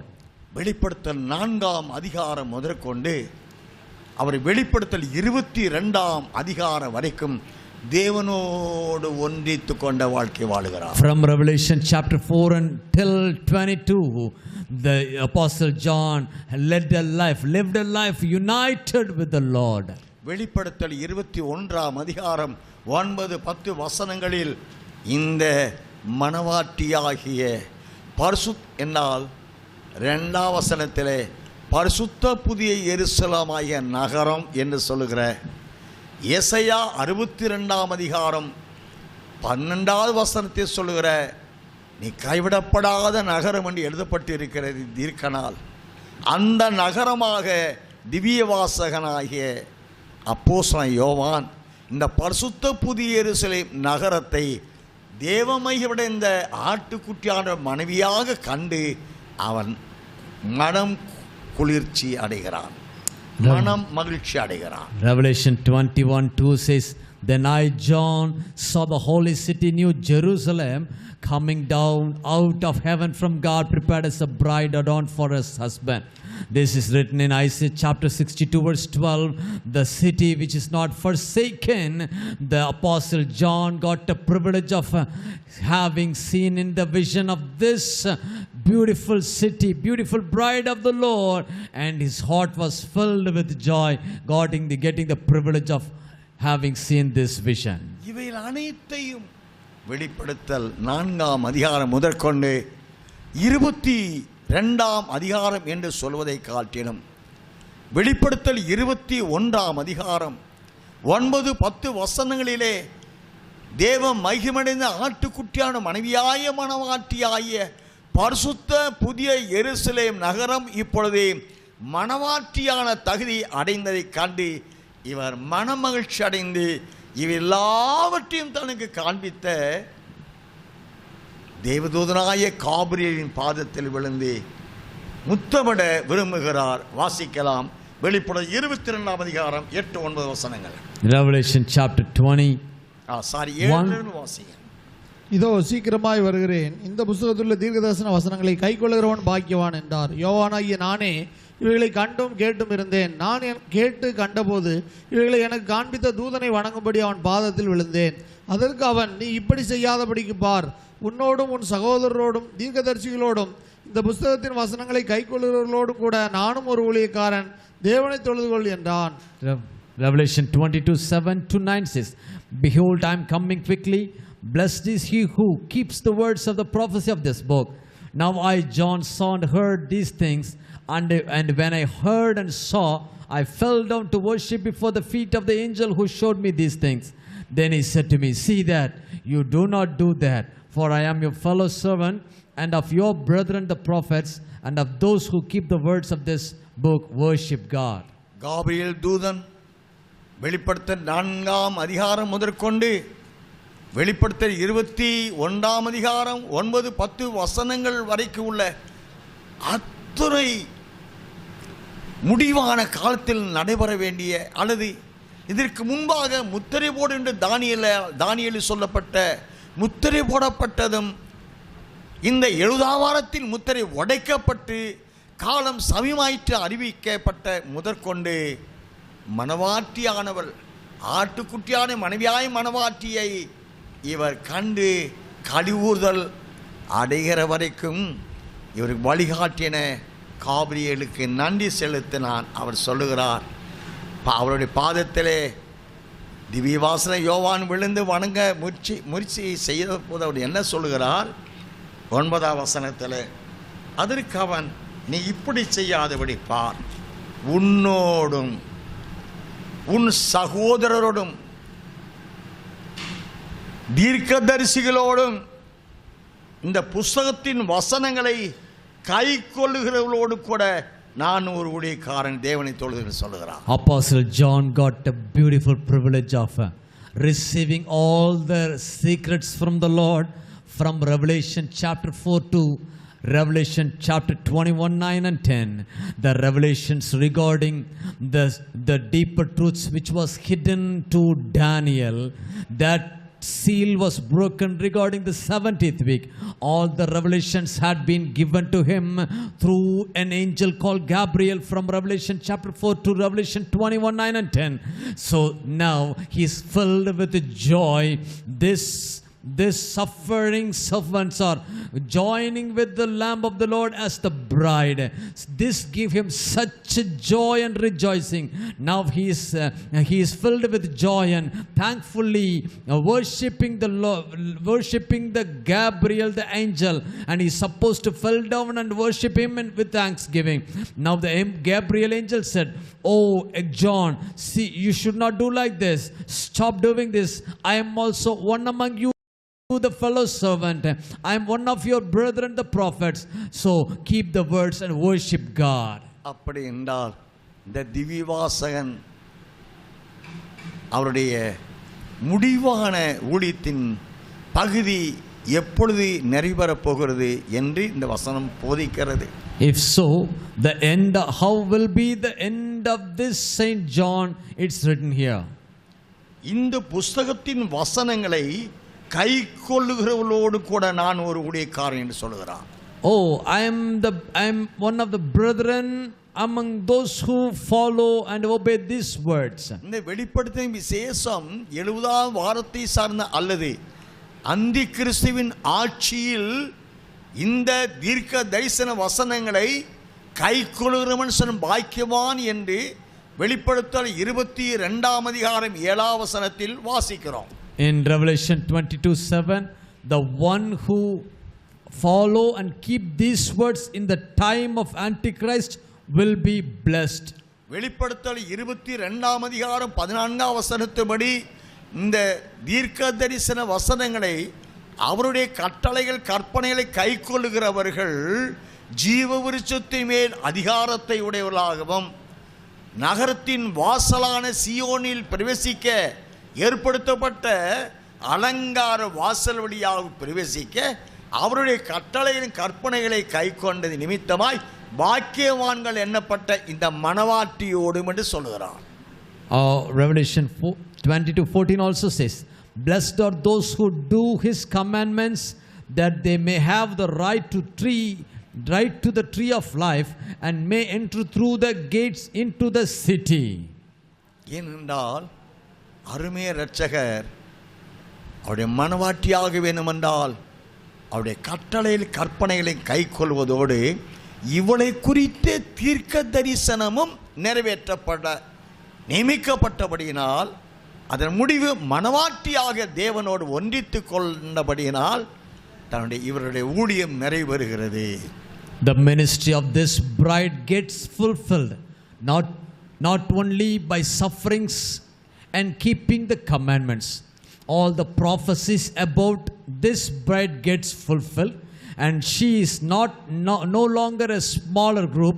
She becomes a holy New Jerusalem bride city, so that she is getting the qualification of becoming the bride of the Lamb of God. Now the end about this bride has come. அநேக பரிசுத்தவான்கள் வேத பண்டிதர்கள் இந்த திவ்யவாசனாய் யோவான் மரித்து விட்டார், எபேசுவிலே இவர் கல்லறை இருக்கிறது என்றெல்லாம் சொல்லிக் கொள்ளுகிற அவர்கள் மத்தியிலே இந்த அடிமையானவன் என் நேசருக்கு கழுதையாய் அவர் எங்கும் சுமந்து சுற்றித் திரிகிறார். இந்த நீசரை நேசர் சொன்னார், திவ்யவாசனை யோவான் உயிரோடு இருக்கிறதற்கு நீயும் சாட்சி என்று எழுது என்று சொன்னார். In these days, many Bible scholars says that John the apostle have already died in the persecution, but the Lord revealed to me that about John is not dead, and the Lord confirmed me that you will be the testimony of the living John. இந்த புத்தகத்தின் வசனங்களை கைக்கொள்ளுகிறவர்களோடு கூட நானும் ஒரு ஊழியக்காரன். அப்படி என்றால் அவருடைய கட்டளைகள் கற்பனைகளை கைக்கொண்டு பூர்ண ரூபூதியான மனவாட்டியாக தகுதியை கிருபையை இந்த மனவாட்டி சபை அடைகிற வரைக்கும் அவரும் ஊழியம் செய்வதாக இந்த வசனம் போதிக்கிறது. Revelation 22:9 confirms the Gabriel the angel says, and I am one of those who keep the words of this book. If it refers to us that until the days the bride gets the throne room, Gabriel the angel also will be ministering unto us to enable us to become the bride of the Lamb. இவர் மரிப்பது இல்லை என்று நான் வருவரைக்கும் இவன் உயிரோடு இருக்க சித்தவனால் எப்படி வருவா சொல்லி சென்றிருக்கிறார். தன் மனவாட்டியை சேர்த்துக்கொள்ள நேசர் வருவதாக சொல்லி சென்றிருக்கிறார். அந்த வருகை மட்டும் இவன் உயிரோடு இருக்க சித்தவனால் உனக்கு என்ன, நீ என்னை பின்பற்றி வான்னு பேரோடு சொன்னார். The Lord admonished, rebuked Peter. What happens to you? What bothers you, Peter? Until my second coming. If this John happens to live, what bothers you? You just follow me. The Lord rebuked Peter. So until that, it is believed that John will be ministering, Apostle John will be ministering to take up the bride. ஆகினால் தேவன் இவருக்கு கிருபையாய் தந்த திவ்ய சுபாவம், தேவனுடைய மகிமைக்குள் தேவனோடு ஒன்றித்துக் கொண்ட திவ்ய சுபாவத்திற்குள்ளாக்கி இவரை இரண்டாம் முறை நான் பார்க்க தேவன் அடிமைக்கு ஒரு கிருபை அளித்தார். நீ எங்கே இருக்கிறீங்க என்று அடியான் கேட்ட பொழுது அவர் புன்முறுவலோடு முதல் முறை சொல்ல மறுத்து விட்டார். பிறகு ஒரு முறை கேட்ட பொழுதே ஆவிக்குள்ளாக அடியான் ஒரு பெரிய உயர்ந்த மலையாக இருக்கிறது, அந்த மலையின் ஒரு ஏறக்குறைய முக்கால் ஆள் மேலிருந்து கீழிருந்து முக்கால் ஆள் உயரத்துக்குரிய அந்த மலை பனிபடர்ந்த மலையாக இருக்கிறது. அந்த மலையில் அடியான் போய் நிற்கிறேன். அந்த பனி, அந்த மலை மூடி இருக்கிற பனி, அந்த ஒரு நான் நிற்கிற எனக்கு முன்பாக இருக்கிற பனி ஆடுகின்றது, தனக்குத்தானே ஷேக் ஆகிறது. நான் உற்று பார்க்கிறேன், என்னென்ன மலையிலே பனிக்கட்டி ஆடுதே, அது அந்த குறிப்பிட்ட பகுதி தான் பனிக்கட்டி ஷேக் ஆகுதே என்று நான் உற்று பார்த்த பொழுது சற்று நேரம் கழித்து அந்த பனிக்கட்டி சரிந்து விழுகிறது. அந்த குகையில் இருந்து இந்த மகான் கண்களெல்லாம் அவனுடைய இந்த புருவ முடி கண்ணை மறைத்திருக்கிறாள், முடி இருக்கிறது, முடியெல்லாம் வளர்ந்திருக்கிறது, அவருடைய உடம்பெல்லாம் நீண்ட முடிகளாக இருக்கிறது. அவர் தோற்றம் பார்த்தால் புரிந்து கொள்ள சொல்கிறேன், ஒரு மகரிஷி போல.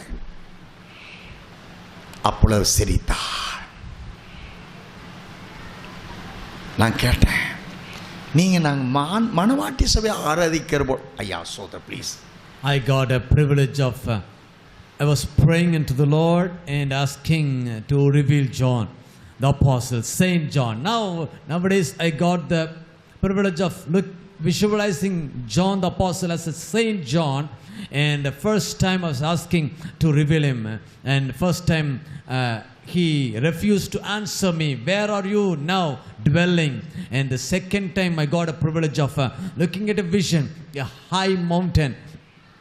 In the half quarter of that portion, when I was looking, that I could able to see a snow kind of pattern covered the mountain, and as I saw, all the snow pattern began to shake, and after that an old man, like a saint, he came forth. His eyebrow was grown more, and his hair of the flesh also grown more, and by that time he just smiled at me. அந்த மகான் சொன்னார், மரிக்காத மணவாட்டியானவள் திவ்ய நிலையை அடைகிற வரைக்கும் அவர்களோடு நான் ஐக்கியப்பட்டு அவர்கள் தேவனை ஆராதிக்கிற பொழுதெல்லாம் நானும் அவளோடு வந்து ஆராதிக்கிறேன் தேவனை என்று சொன்னார். He answered to me, until the bride which never faced the death, whenever they gather together and worship me, because of that bride who is not going to taste the death, I also used to come and worship along with them and come very often among them. அதை சார்ந்து அடிக்கடி பரிசுத்த புதிய மணவாட்டி சபையை ஆராதிக்கிற வேளையெல்லாம் அந்த மகான் கடந்து வருகிறார். கடந்து வந்த அவர், நான் நேற்றுக்கு முதல் நாள் சாட்சி கொடுத்து போல முதுகை தட்டி கொடுத்தேன். அப்போஸ்தலன் பவுலை போல திவ்யவாசனாகிய யோவானும் முதுகலை தட்டி கொடுத்தே அவர்கள்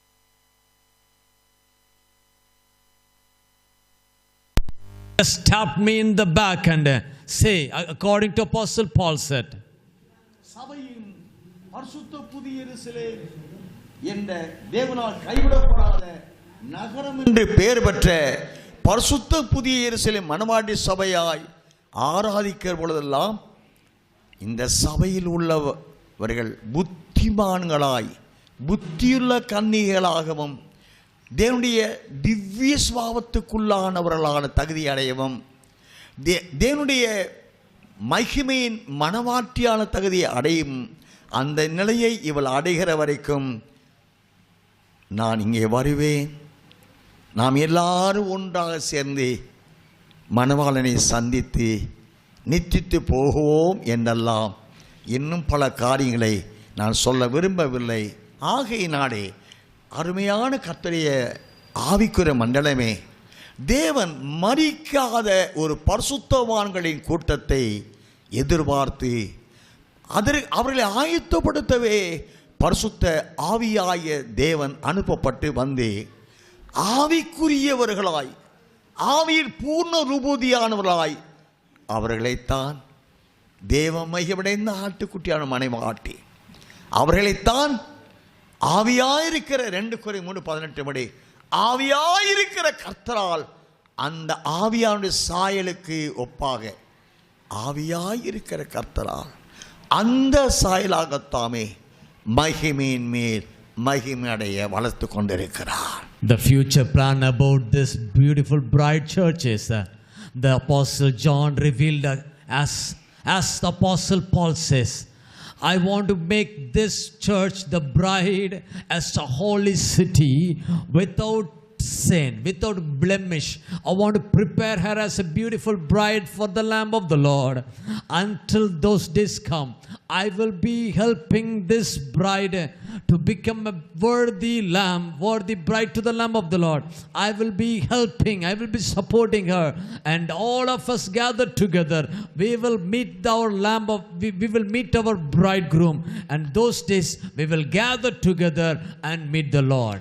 ஆகினால் நித்தியத்தை சார்ந்த நித்தியவாசியான அல்லது சியோன் குமாரத்தியான அல்லது மகிமடைந்த மனமாற்றியாக சபை ஆயத்தமாக வேண்டும் என்றால் இந்த ஆவிக்குரிய மண்டலம் எங்கும் உள்ள நீதிமான், சத்தியவான், பரிசுத்தவான்கள் அனைவரையும் அவர் தமது பரிசுத்த தூதர்களான ஊழியர்களை அனுப்பி 4 திசை எங்கும் உள்ளவர்களை கூட்டி சேர்த்து அவருடைய இறுதி திட்டம் எபேசியர் 4ஆம் அதிகாரம் 24ஆம் வசனம் வாசிப்போம். Book of Ephesians chapter 4 verse 24. It's the final plan of the Lord. மெய்யான நீதியிலும் பரிசுத்தத்திலும் தேவனுடைய சாயலாக சிருஷ்டிக்கப்பட்ட புதிய மனுஷனை தரித்துக் கொள்ளுங்கள். மெய்யான நீதியிலும் பரிசுத்தத்திலும் தேவனுடைய சாயலாய் இருக்கிற புதிதான மனுஷனை அணிந்து கொள்ள அழைக்கப்படுகிறோம். And that you put on the new man which was created according to God in true righteousness and holiness. We are called to wear clothes, true righteousness and holiness. தேவ தீர்மானம் 1 யோவான் 3ஆம் அதிகாரம் 2ஆம் வசனத்தின்படி சகோதரரே இப்பொழுது இவ்விதமாயிருக்கிறோம், இனி எவ்விதமாயிருப்போம் என்று இன்னும் நமக்கு அறிவிக்கப்படவில்லை. ஆகிலும் அவர் வெளிப்படும் போது அவர் இருக்கிற வண்ணமாகவே நாம் அவரை தரிசிப்பதினால் அவருக்கு ஒப்பாயிருப்போம் என்று அழைப்பு கொடுக்கிறார். 1 John 3 verse 1 says, Behold what manner of love the Father has bestowed on us, that we should be called children of God, that before the world does not know us, because it did not know him. இந்த நிலையை மனவாட்டியால் மட்டுமே அடைந்து கொள்ள முடியும் என்ற தெய்வ தீர்மானத்தின்படியாய் சாத்தான் அவன் மனவாட்டியால் தோற்கடிக்கப்பட, பாதாளத்தில் தள்ளி அடைக்கப்பட, அக்கினி கடலுக்குள் தள்ளப்பட்டு சாம்பலாக்கப்பட தேவன் மனவாட்டி சபையை எழும்பு சீயோனே, எழும்பு சீயோனே, எழும்பு சீயோனே, உன் ஒளி உன்னிடத்தில் வந்தது. For this reason the Lord want to prepare the bride. He continuously commanding us that rise up Zion, rise up Zion, rise up Zion, for your light has come. Isaiah 60ஆம் அதிகாரம் 1 வசனங்களின்படியாய் இருள் பூமியையும் கார் இருள் ஜனங்களை மூடும் என்றால் அந்தி கிறிஸ்துவின் பீரியட். இருள் கார் இருள் என்பது உபத்திரவ காலம், கார் இருள் என்பது ஒருவரும் கிரியை செய்யக்கூடாது ராக்காலம் வரும் என்று அப்பா சொன்னாங்க இல்லையா யோவான் சுவிசேஷத்தில். அந்த இருள் உபத்திரவ காலம், மகா உபத்திரவ காலம் வரும் காலம். அந்த நாட்களிலும் அந்த உபத்திரம் உண்டானாலும் அந்த காரிருள் உலகத்தை ஜனங்களை இருளும் காரில் மூடினாலும் கர்த்தராய நான் உன்மேல் உதிப்பேன். For behold the darkness shall cover the earth, and the deep darkness the people, but the Lord will arise over you, and his glory will be seen upon you. நீ கர்ப்ப வேதனைப்பட்டு சாத்தான் உன்னை அலற வைத்தாலும் உன் வெளிச்சத்திடத்திற்கு ஜாதிகளும் உதிக்கிற உன் ஒளியிடத்திற்கு ராஜாக்களும் வருவார்கள். Even if you suffer as a labor of a woman, but you will not be left alone. From the rising of your light, I will bring kings and nobles to walk with you. அவைகளை உன் கண்கள் காணும். Your eyes will see that. அப்படி என்றால் பரிசுத்த புதிய மனவாட்டி சபையே, If so, holy New Jerusalem இருள், bride churches, இருள் காரிருள் என்ற அந்தி கிறிஸ்துவின் உபத்திரவ காலம் நெருங்கி விட்டது. darkness, the great deep darkness of the Antichrist spirit has been get closer. அவர் அருளிய ஒளி பிரகாசத்தை நீ அணிந்து கொண்டு தேவனையே திருத்துவ தேவனுக்குள்ளாகவே நீ மறைந்து கொண்டால் மட்டும் அவர் உனக்குள் மறைந்து கொண்டால் மட்டும் சாத்தானை தோற்கடித்து ஜெயக்கொடி பறந்து என் மணாளா என்னை நீ கூவி அழைக்க, உன் மணவாளன் என் நேசமே என் மணவாட்டியே வா என்று அவர் எக்காலமாய் அறிவிக்க, இவ்விதமாய் எப்பொழுதும் தேவனோடு கூட இருக்கும் சிலாக்கியத்தை இந்த மணவாட்டியானு பெற்றுக்கொள்ள கர்த்தர் நம்மை அழைக்கிறார். In this bride, when she suffers such a tribulation of the Antichrist period, she has to clothe with the light of the Lord. When she gets hidden in the light of the Lord, then the Lord himself will protect her and make her to win the devil, and her banners will be flying. Then you will be saying, oh my bridegroom, oh my love, my bridegroom, come unto me. Then your bridegroom will say, oh my love, oh my dove, come. Then we will be meeting in the air with our lovers, dearest bridegroom. ஆவிக்குரிய மண்டலத்தில் எங்கும் உள்ள பரிசுத்தவான்களே, ஊழியர்களே, நீதிமான்களே, நேசர் வரிக்காக காத்து கொண்டிருக்கிற தேவன் ஆசீர்வதிக்கப்பட்ட பாக்கியவான்களே, oh dear saints of the Lord, all the people of God who waits for the coming of the Lord Jesus. பரிசுத்த புதிய எருசலேமில் புத்தியுள்ள மணவாட்டியான தகுதி அடைய மறைந்திருக்கின்ற மகான்களே, all the holy New Jerusalem bride church believers and saints who wait for the Lord, hiding under the glory of the Lord.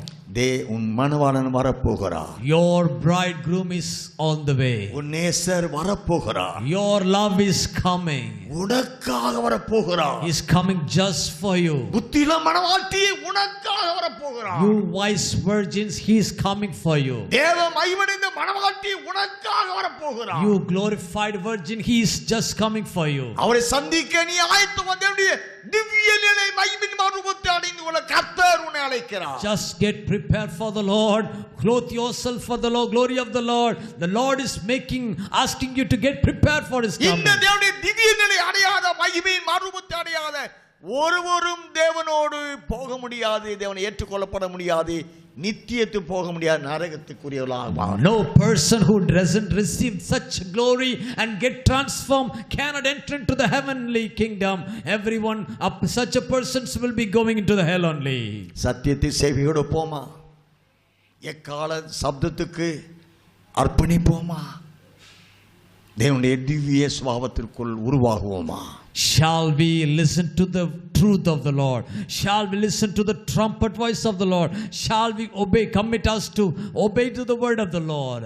மணவாட்டியானவள் சூரியனை அணிந்து கொண்டதை போல ஒன்றான திருத்துவ திரியேக தெய்வத்துடைய மகிமையின் சாயலை அணிந்து கொள்ள கர்த்தர் அழைக்கிறார். As the women bride clothed with the sun, the Lord is calling us to clothed with the triune God's glory. ரகசிய வருகையின் மூலமாய் மணவாளனோடு ஒன்றரை கலந்து அவருடைய சிங்காசனத்தில் அமர அழைத்து கொண்டே இருக்கிறார். அர்ப்பணிப்போம், ஆசீர்வதிக்கப்படுவோம். தேவன் தாமே தமது வார்த்தையை ஆசீர்வதிப்பாராக. Through the secret coming of the Lord is calling us to receive the glory with the triune God and sitting in the throne of the Lord. May the Lord bless us. The Lord is calling and inviting us. Hallelujah. Hallelujah. Hallelujah. Hallelujah. Hallelujah. Hallelujah. ஒருவர்